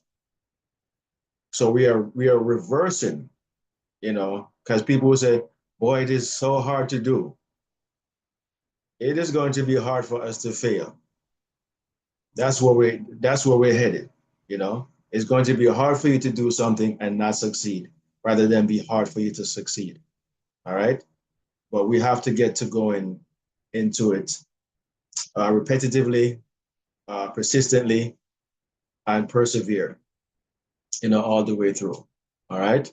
I still don't see Sir T back as yet. I know he was in transit to heading home and whatnot. I don't know if his battery died. Get no text from him. I was waiting to see if he was going to jump back on. Let me see if he texts me. I don't see anything. I I wonder if he works today. I think he might even work today. I'm not sure, but he's probably off. But any questions, any observation, anything you learned here in particular from today's lesson? I'll say something.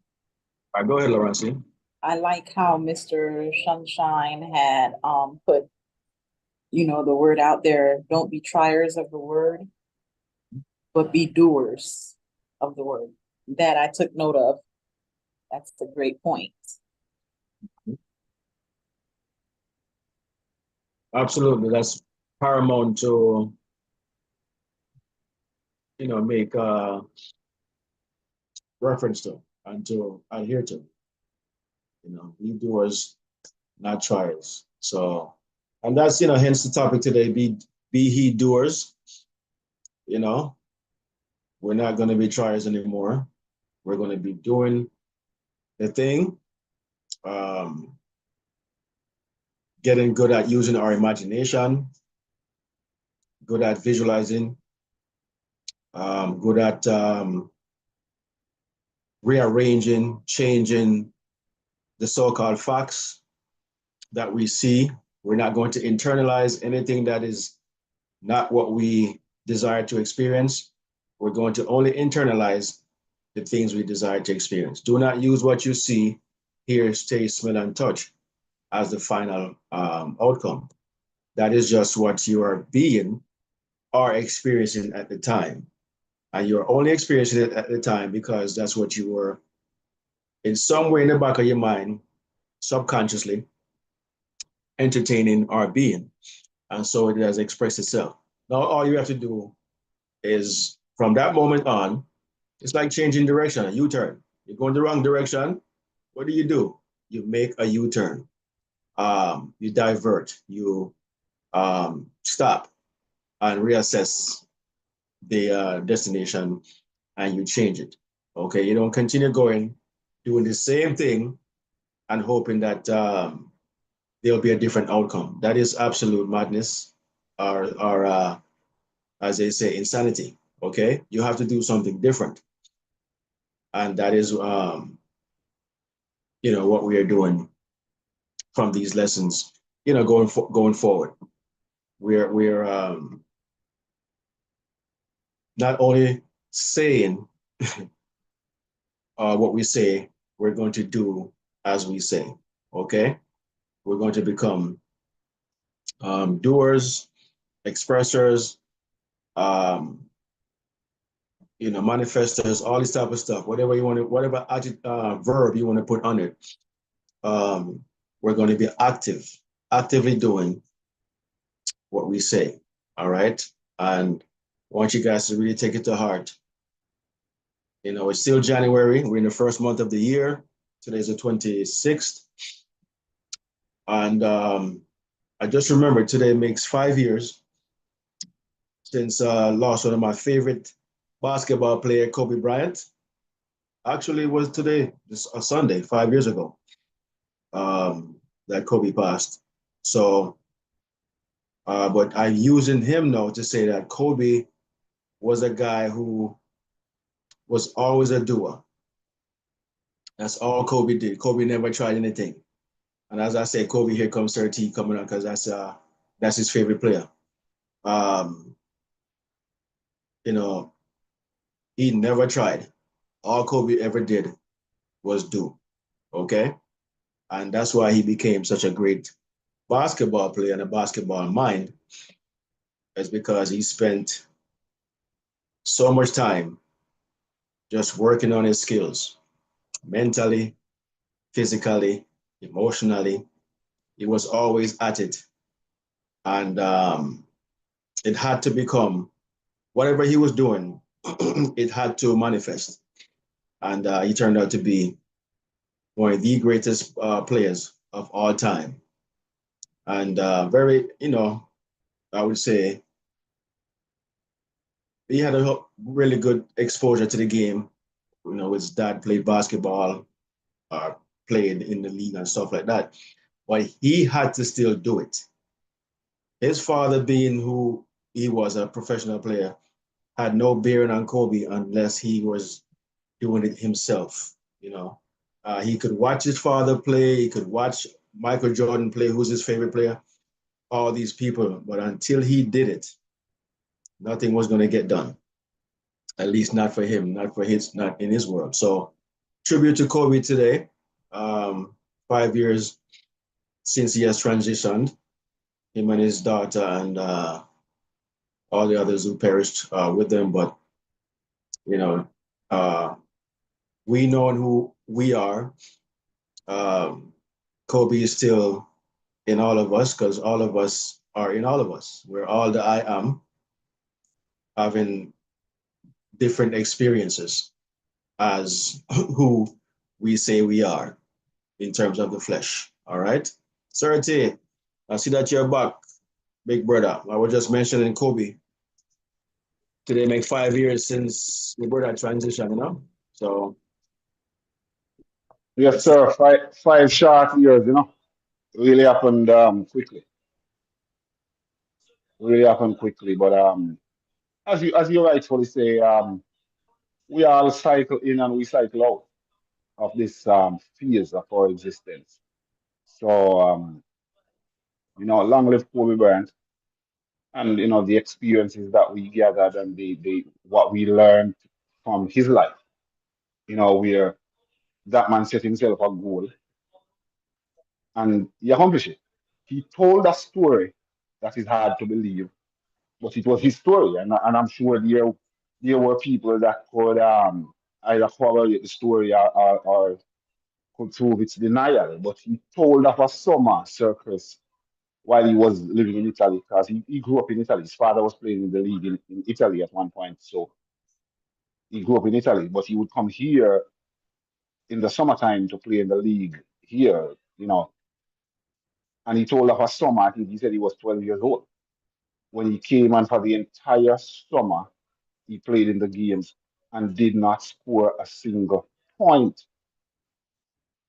Not a free throw, not a lucky basket, nothing. He went back to Italy having scored 0 points all summer. And he said he went to his father crying, and his father asked him, all right, so do you still want to be the best player in the world?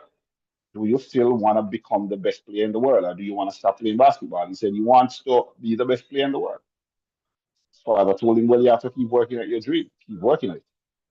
He was 12 years old at the time. By the time he was 15 years old, he was the best 15-year-old player in the entire United States, and got drafted into the league when he was 17. By the time he was 17 years old, he was the best 17-year-old in the world and became the youngest player to ever get drafted into the NBA. When he got drafted, he couldn't even sign his contract. His parents had to sign the contract because he was 17 years old. How do you do that? How do you move from being the kid who cannot score a single basket So within 5 years, you're the best 17-year-old in the entire world. It's a Mamba mentality. It's desire. Desire is the most powerful thing that is out there. How badly do you want it? How badly do you want it? And he was able to do all of that by the power of his mind. By the power of his mind. I am sure there were other people out there that were at 12, 13, 14 years old. They were way more talented than him. But how badly did they want it? And today, and it was on a Sunday like this, that the incident happened, that he passed 5 years ago. I was telling my wife yesterday that today is gonna be the 5th year anniversary, and it's a Sunday, and she's like, "So how it come back around on a Sunday so quickly in 5 years?" Well, that's because there were 2 leap years in between. That the year it happened was a leap year, and last year was a leap year. So that's why it only took 5 years to come back around. So we learned a lot from his life, and we can learn from each other's life. You can learn from the lives of those who you've seen fail, and you can learn from the lives of those who you've seen succeed. And if you should do a thorough investigation of both lives, the life of the man that is succeeding and the man that is failing, you will find it's a startling reality that you will come upon, because it's a very similar thing. As a matter of fact, study the life of the man who, have you ever noticed this? That the man who seemed to fail seemed to continue to fail, and the man who succeeded seemed to continue to succeed. It's because of something that they know. The man who succeeds, it's because of something that he knows, and the man who does not succeed, it's because of something that he does not know. You take a guy like Trump, for example. There's absolutely nothing that anyone in this world can do to make Donald Trump go broke. I mean, if his business place burned down and all of his assets dissolved, give him about 2 years and he'll be a millionaire again. Twice. The man knows how to make money. He knows how to make money. You can't take that away from him. You can never fight out hard. I don't know how many people on here are Jamaicans, but even if you're not, you might be familiar with Vibes Cartel. No, I was not a Vibes Cartel fan. I'm still not a Vibes Cartel fan. Vibes Cartel was accused of a murder 13 years ago. I thought in my opinion, I felt like he did it. I still feel like he did it. Or he's involved somehow. Vibes Cartel went to prison. I wanted him to go to prison. I mean, I believe that you can just go around and analyze people. Vibes Cartel went to prison. Vibes Cartel fought. He lost his appeal down there in Jamaica. He took it to the Privy Council. The man won his appeal. And the man is a free man out in the streets right now. No, like I said, I'm not a Vibes Cartel fan. Whenever I don't like Vibes Cartel like that. But you can't fight a winner. If you fight a winner, you're going to lose. The man is obviously a winner. If you fight a man who is a winner, you're going to lose. So a man like that, you have to just wish him well, because the man is a winner. It's his mindset. You can't take his mindset away from him. That man's mindset was, no matter what I do, come out of prison. I'm not doing this life sentence that you guys have said. Whether he's guilty or not, I'm talking about it. The man said, I am not doing this life sentence. He was never got a technique. They never. Yeah, we don't know what technique he used to get out. We know that Vice Cartel is aware of these things. He's an avid reader. I know that he knows the whole consciousness thing. He's spoken of it on his interviews and that kind of stuff. What you gonna do with a man like that? You can't do nothing with whether he's guilty or not. The man decides he's nasty at prison and improve that he's nasty. He's not staying in there. What you gonna do with a man like that? You have to just wish him well. You can't fight a winner. The doer. The man is a doer. The man is not just a hearer of the word. The man is a doer. That's what we aim to be here at the One Great I Am, to be doers of the word, not just hearers and not just speak. Because a lot of people are just speakers of the word. I was at a function last night, birthday party, 75th year birthday party for a lady. Nice lady. I've never met her before. My sister-in-law is who know her and invited us. Now before we enter into the ballroom, there was a lady sitting, writing some notes, sitting on a chair by herself, writing some notes. And after we passed the lady, My wife said to me, say, "Oh, you know, see, a lady saw that." And we take a look back and we realize, say, a lady saw sitting there. And I guess she knows the people, and she was the one that, did the opening prayer, and, you know, very, I mean, it was very, a very powerful setting. She's an artist. She's a musician by talent. She did some singing, she prayed, she did all of that. And I was reading the crowd, and a lot of people were there that, you know, became very spiritual while she was praying, and people have God, you can see. Well, later, another thing, ladies are do her prayer and she do her part and she left and she gone. She gone home. Later, after the whole cake cutting and the music start playing, you see the same daughter them with the hands in the ear and they were so holy earlier, 2 hours earlier. Yeah. You want to see body up in the ear and brother, black out. And I'm like, you see what I'm talking about? Do you see what I'm talking about?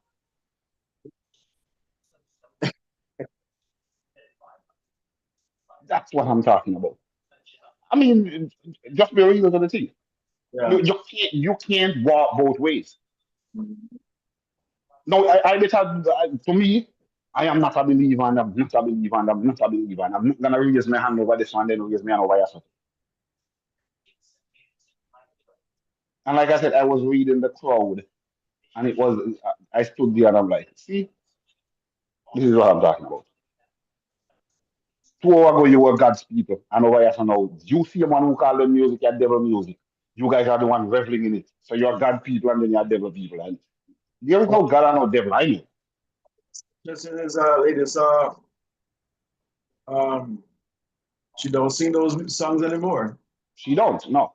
You know, so she's being true to the word, so to speak, or her She, words. she, she's been true to herself. You know, but the people who were there with her, acknowledging and getting into the spirit and whatnot, were not being true to the word as she was. So they were only doing it for convenience at the time because that's how they were feeling. Yeah. You And know, that's, by the way, that's the average religious person for you. The average religious person is very two-faced. They live two different lives. I'm telling you, you see it. Doesn't make any sense. Doesn't make any sense. It's like you're erasing what you just created. there you go.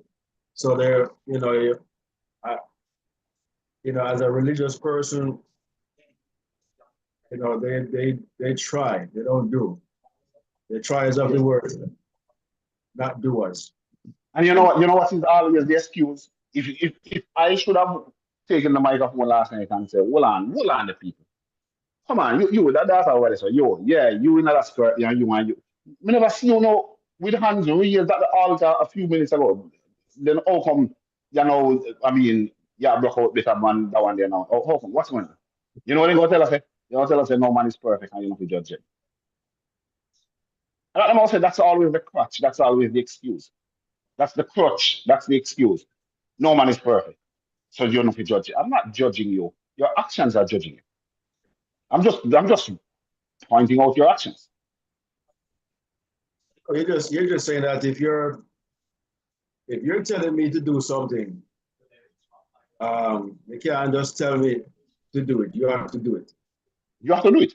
You have to be the example of, of the of In the other words, what if I was inspired by your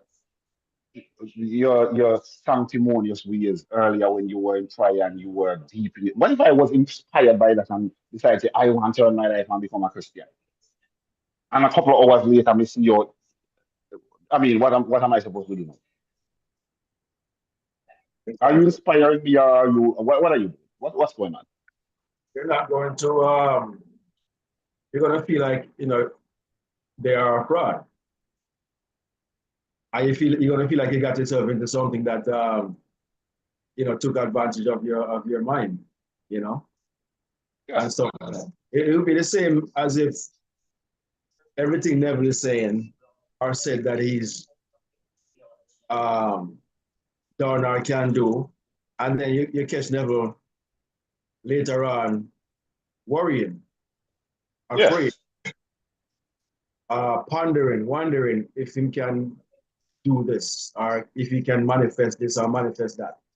This is why when he was saying, talking to Abdullah, I never was coming with his foolishness, questioning the possibility of him going to Barbados.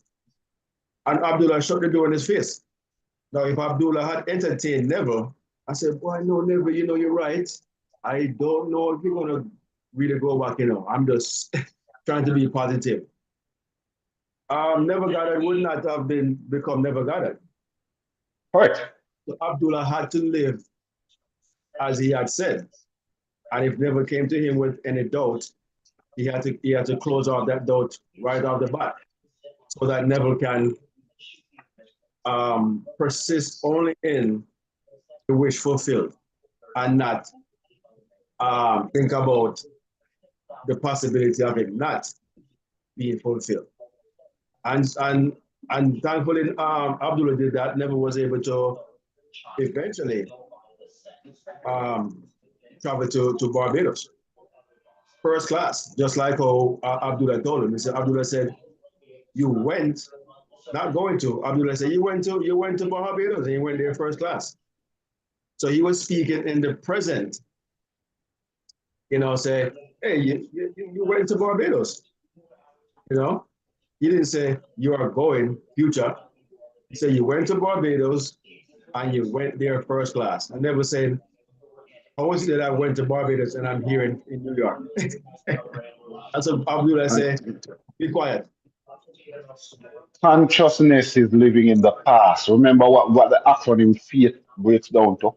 Feel as if this happened. You can't feel it. It's a religion and what we have seen in our own experience living among people. Faith, we see it as a futuristic thing. This is going to happen. Now, that's why it will never happen because you're pushing it off into the future. If it's off into the future, then it's away from you. That's true. So you have to look. Consciousness is a past tense. It's a past tense. You have to see the thing in the past. I remember when this was an empty lot. I remember when you the thing that you are hoping for, don't hope for it. Remember it. Don't hope that you get it. Remember the day that you got it. Does this make sense to anybody? If you hope that you get it, you will always be hoping that you get it. But if you remember the day that you got it, you will always remember the day that you got it. You will become That's a it. memory. It will become a memory rather than a hope. An aspiration rather than a hope. Exactly. So the thing that you desire must become a memory to you rather than a hope, rather than an aspiration. You dig? In the world of consciousness and manifestation, you're living from the end. You're living in the end. So everything else is in the past tense. In other words, you're living from the future back to the past. You're not in the present moving to the future. You're in the future looking back at the past. It's all a past tense. Feel as if this happened.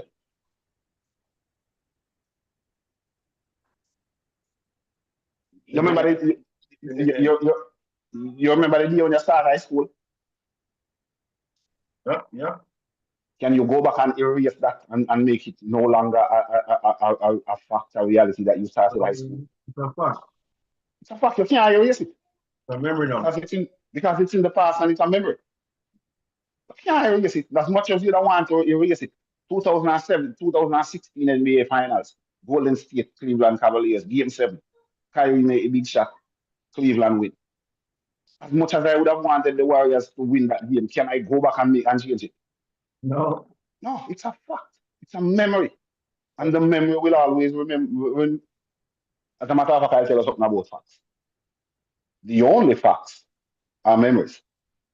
The only facts are memories. If it's a memory, then it's a fact. Argentina win the 1986 World Cup. You could have ball blood. You can't change that. It's a memory. It's a fact. You can't change it. So the things that you aspire for, make them a memory. Grandfather used to stand on an empty lot and say, I remember when this was an empty lot.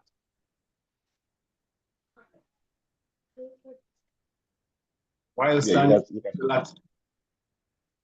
While standing on an empty lot. Grandfather used to stand on that empty lot and say, I remember when this was an empty lot. You know, when he just made it into an occupied lot. Yep. Make your aspirations become a memory, a fulfilled memory. It's All tricking right, them up. Circus? You have to trick your mind, so your mind don't know the difference. Again,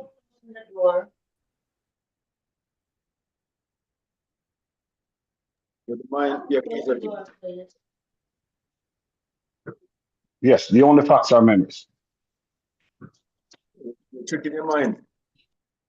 Because your mind, to the mind, everything has already happened. Everything is now.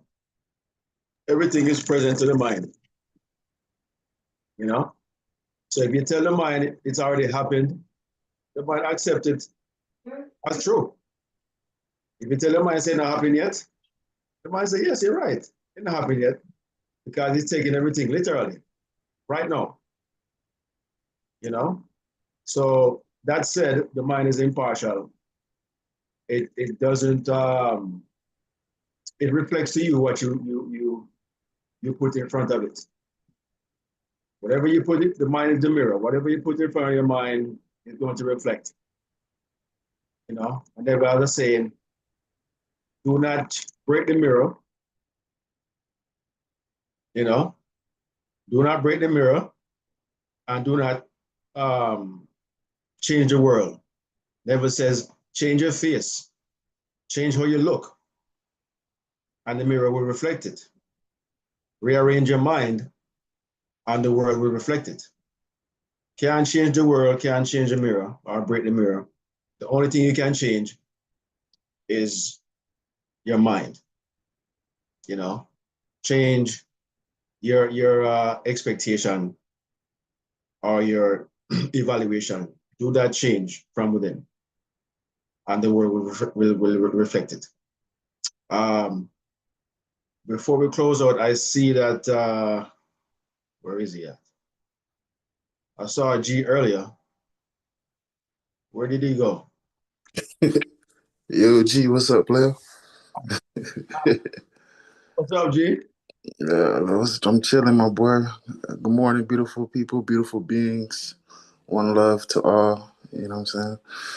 And good to be here. So yeah. As far as the topic that you guys is talking about, putting it into the past. That's how you gotta. That's how you gotta do everything. Put it as a completed state. You know what I'm saying?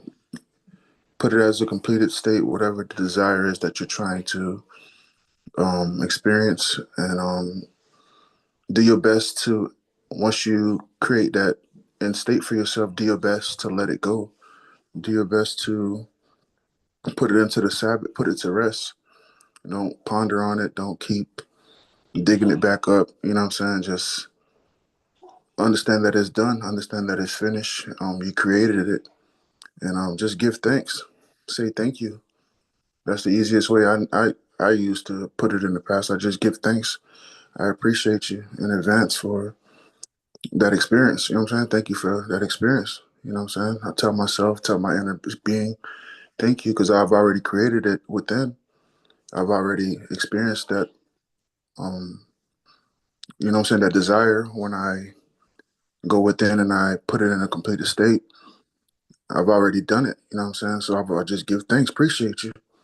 You know what I'm saying? Whenever you're visualizing or imagining something, your soul is actually doing that. You're a three-part being, your mind, body, and soul.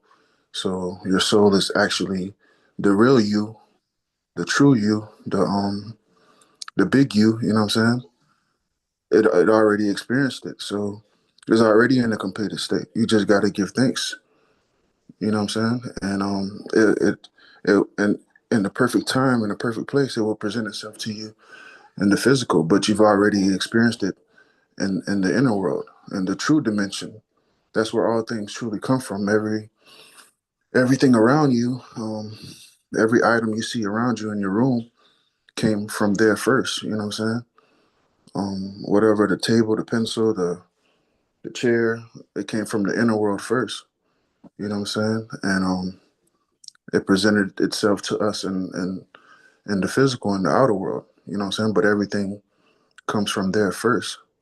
So once you create that experience for yourself, put it in the past, understand that your soul is actually doing that, is actually experiencing that, and it's giving you that signal. Um, while you're in that visualization, it gives you that signal. This is how you now feel. That now that you have whatever it is that you're, whether it's a house, a car, a new spouse, whatever it is, it gives you that signal from that endpoint that this is how now you now feel. You have to. It's your job to hold on to that signal, to that frequency. You know what I'm saying, and just keep that frequency strong. Keep it. You know what I'm saying. Just keep it. You know what I'm saying. Don't let that signal go. And then just give thanks to yourself. Say, you know what I'm saying. I appreciate. Don't think nothing outside of yourself. You know what I'm saying. God is within. You are within. You know what I'm saying. Your body is just a vessel that houses the being. You know what I'm saying? The being is who we truly are. You know what I'm saying? And we are I am, we are God. You know what I'm saying? So we are the true creator. We are the word. In the beginning there was the word, and then the word became flesh. We are the word that became flesh. We are the being, the creator, the God that became flesh. You know what I'm saying? So we're doing it. There's nothing else outside of yourself that's doing it. You're doing it. The true you know what I'm saying? But yeah, just give thanks and want nothing. You know what I'm saying? Just stay focused. Don't use that word want. Don't use that feeling I want. Destroy that word from your vocabulary, from your feeling, for your because that word it represents lack. Every time you say I want something, you're telling the universe you lack whatever it is. I lack whatever it is, and God only says yes. You know what I'm saying? When you say you want something, um, the universe, God, you give yourself that experience, that you grant yourself that experience of wanting. You know what I'm saying? That's all you're doing is giving yourself more lack. The universe just says, yeah, you're right, you do want it. It's actually granting your wish. It's giving you that feeling of lack of whatever it is that you're desiring. So it's actually you're giving yourself. It's crazy how it works, but you're giving yourself that desire of wanting as well. You know what I'm saying? You're creating that lack for yourself too. You know what I'm saying? So want nothing. You know what I'm saying? But desire all. You know what I'm saying? Just flip it to desire. You know what I'm saying? I give thanks for that desire. I appreciate. You know what I'm saying? But don't want it. Don't lack it. Don't. You know what I'm saying? So you remove that word from your vocabulary and eliminate time. You know what I'm saying? Time is an illusion. When you're creating that desire for yourself, is happening now. You're doing that imagination right here, right now. So when it presents itself to you, it's going to be in the now as well. It's not going to be on Monday or Tuesday, and all that stuff is imaginary or made up. We made all that stuff up as a collective. All this Monday, Tuesday, Saturday, Thursday, BC, the year of my Lord, all that craziness. We it's always been now. You know what I'm saying? Even no matter what time it is, it's now. So when you visualize that desire, you're putting it in the past, you're putting it as a created state, it's happening now. It's happening. You're doing that now. So when that desire presents itself to you, it's gonna be in the same space in the now. You know what I'm saying? Time is not real. There's all this 1 o'clock, 2 o'clock. We've made it real. We moved into it and made it real, but it's truly just something we created. We desired a way to measure movement through space. That's all time is the ability to measure movement, a calculator, I guess, that we use to measure movement through space. But it isn't real. We created it. But the only time that is the present moment, is the now. So when that desire presents itself to you, it will be now. So just give thanks. Appreciate you right now. Thank you. You know what I'm saying? Just do your best to let it go. Do your best to put it to rest and then move on to the next desire. You know what I'm saying? That's done already. You know what I'm saying? And it'll present itself to you. It already has presented itself to you. Everything you're doing from that time forward, it will bring you to that end state. You know what I'm saying? Just do your best to let it go and just give thanks.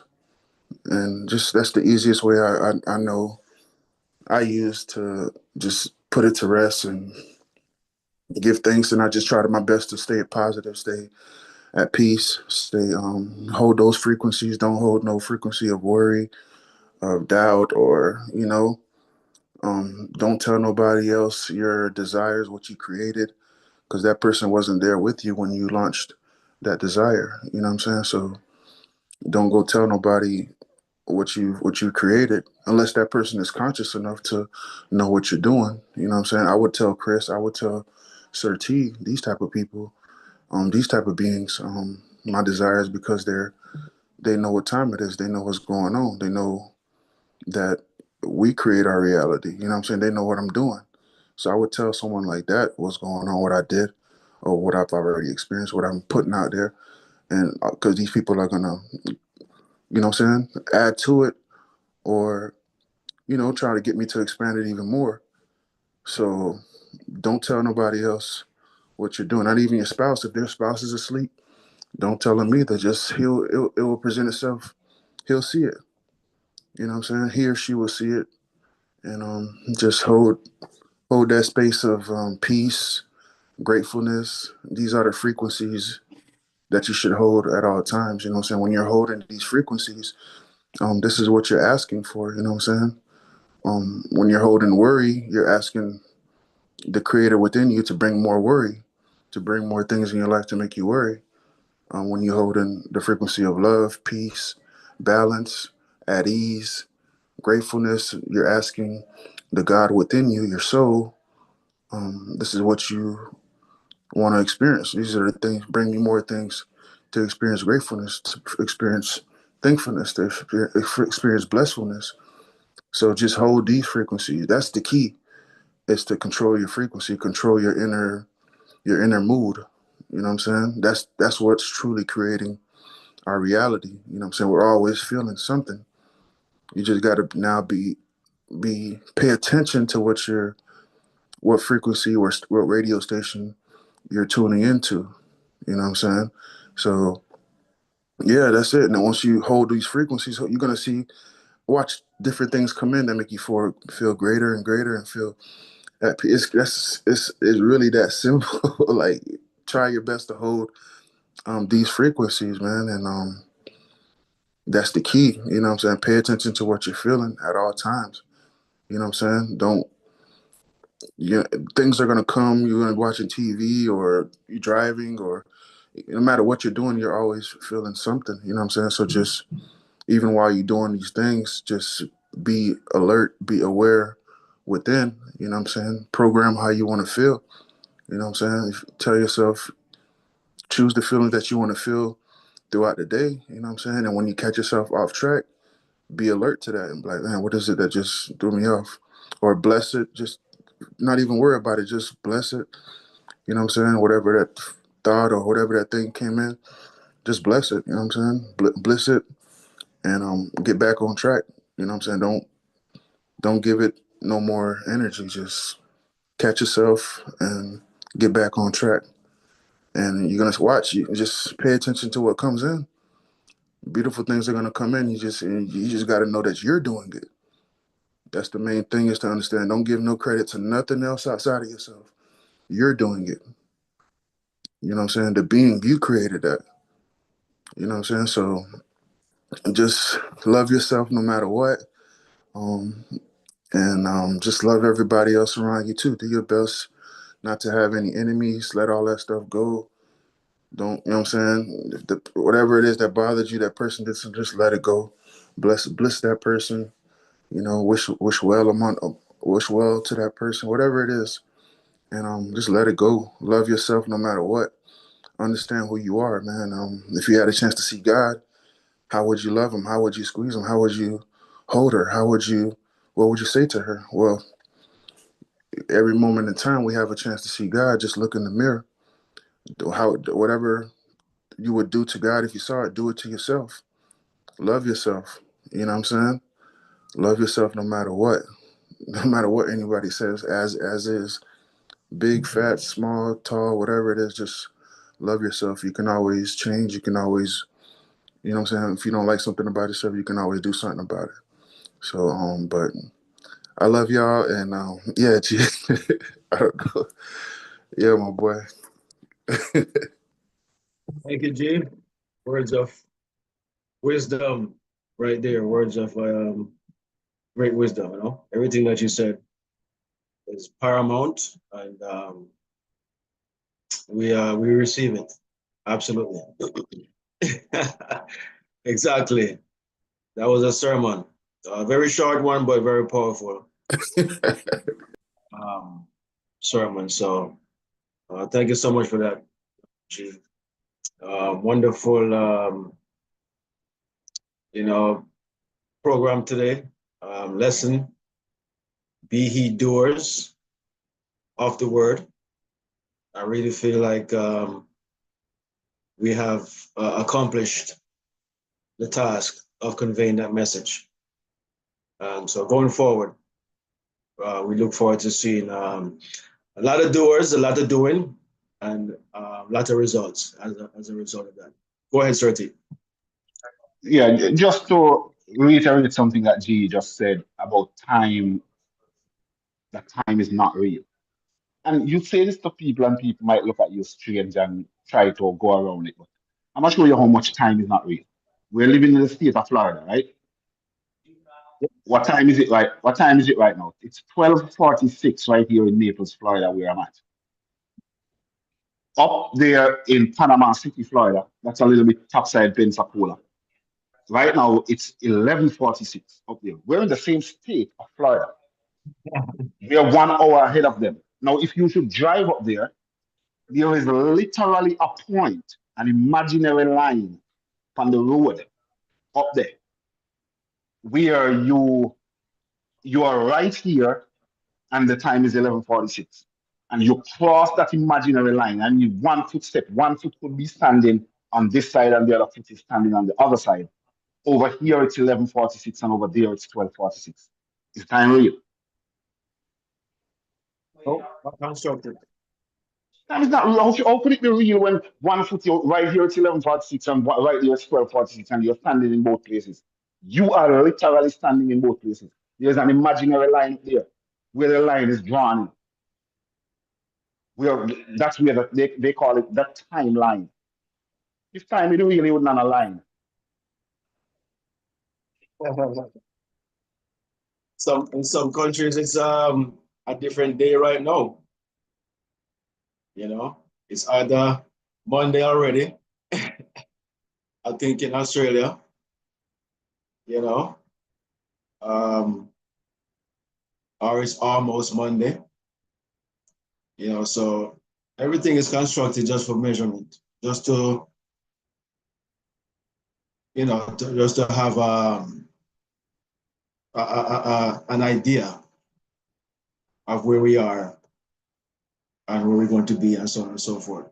Um, Time doesn't exist except for the one that you put on yourself, or any type of limitations. Everything is happening right now. Um, if something was to go down, that's breaking news. Even if it's Monday in Australia, they know it right now, right? And it's happening on a Sunday. You understand? So that should tell you right there. Um, all make believe, all made up, just human construct, as we're good at doing. Everything is happening right now. wherever you are in the universe. Or If in, Jesus were to come right now, according as they say Jesus is gonna come. Right now it's Monday in Australia and it is Sunday in the United States. What day did he come? It's the 27th in Australia right now, and it's the 26th right here. And there are countries behind us where it's another day too. When did he come? I'll tell you which day 13, according to a Reverend Ike. Someday. Someday, where someday. That day will be someday, whatever that is. It won't be the day we know. It will be someday. So that would be the ideal time or timeline in written history. Jesus came someday or will come someday. So yeah, man, all an illusion, and not only time, but everything that we have experiencing, and will continue to experience. We are the observer, you know, lost in this world, in this Egypt, in the body, the earth, all of that stuff. Um, and waking up to our true selves and knowing how to get out of this matrix of believing that we are just some human being, some flesh. We're much deeper than that, but whatever you believe yourself to be, you will be, or you will remain in that belief. G, Yes, Chief. real quick, just I just need to stress this. Like, yeah, you gotta understand who you are, man. Like, you're God. Like, you are the being within you, the true you. Your soul is God. So, you have to spend most of your time giving thanks to yourself. You know what I'm saying? That's what I do. Throughout the day when I'm working, I thank I I thank myself all throughout the day. You know what I'm saying? Say thank you to yourself. You know what I'm saying? To the being within. You know what I'm saying? I've disciplined my body and my mind or ego, whatever you choose to call it, your mind or your ego. My body and my mind knows it is not the boss. You know what I'm saying? My body knows it's not the boss. My mind knows it's not the boss. The boss is the being, the soul. Whenever the soul decides to leave, there's nothing that I can do, that the body or mind can do to stop it. You know what I'm saying? It's the boss. You know what I'm saying? It's pumping your heart. It's pumping, giving you breath, giving, you know what I'm saying? Flowing, making sure each each cell gets oxygen. It's doing that. Not the mind, not the body, you know what I'm saying? It's doing that.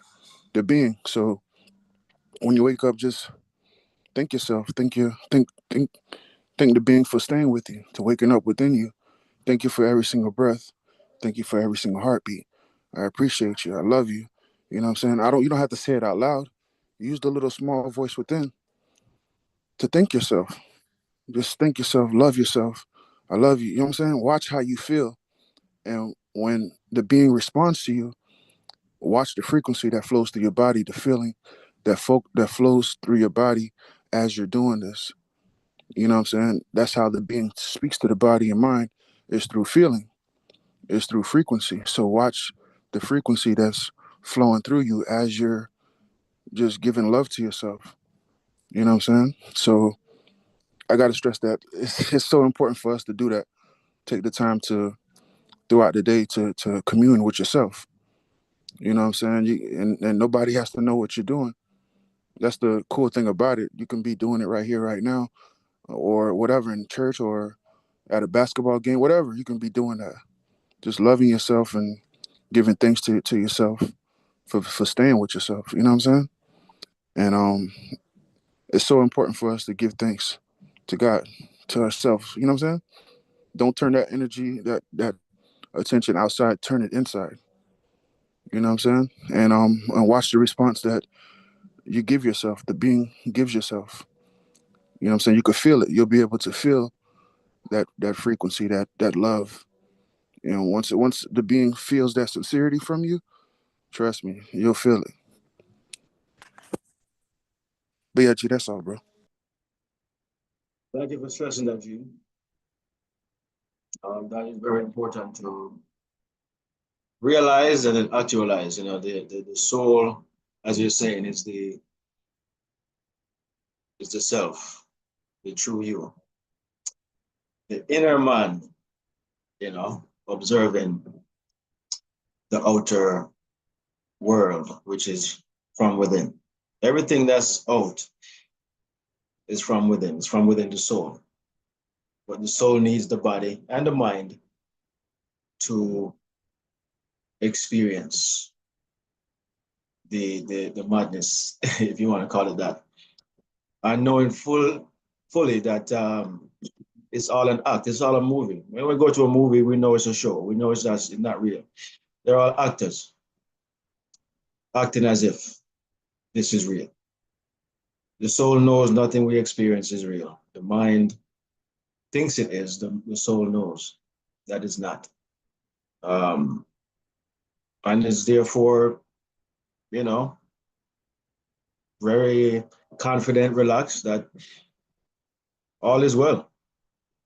And that's what we have to learn, deeper awareness of ourselves is that all is always well, despite what's going on. Okay? All is well. And you know what I'm saying? All that is well always ends well. All right? That is our desire. That is our goal, is to do, to be, and to have. This year, 2025, is our year of doing, year of consciousness, awareness, doing and being exactly who we say we are. Because you only get what you are, not what you want, only what you are. All right? We are consciousness. Let's get what we desire, get what we are. All right? So for the sake of time, we're going to close out. Thank you guys for being here today. Wonderful lesson and interaction. Appreciate all you guys addition to the lesson today. And going to be posting it shortly in the chat so you guys can use it for revision to see it all again. All right. Love you guys. Big up on the self. And we'll be back here again next week, Sunday, with another wonderful lesson to continue this doing of, using our consciousness to our best ability. Love you guys, and we'll see you at the top. Over and out.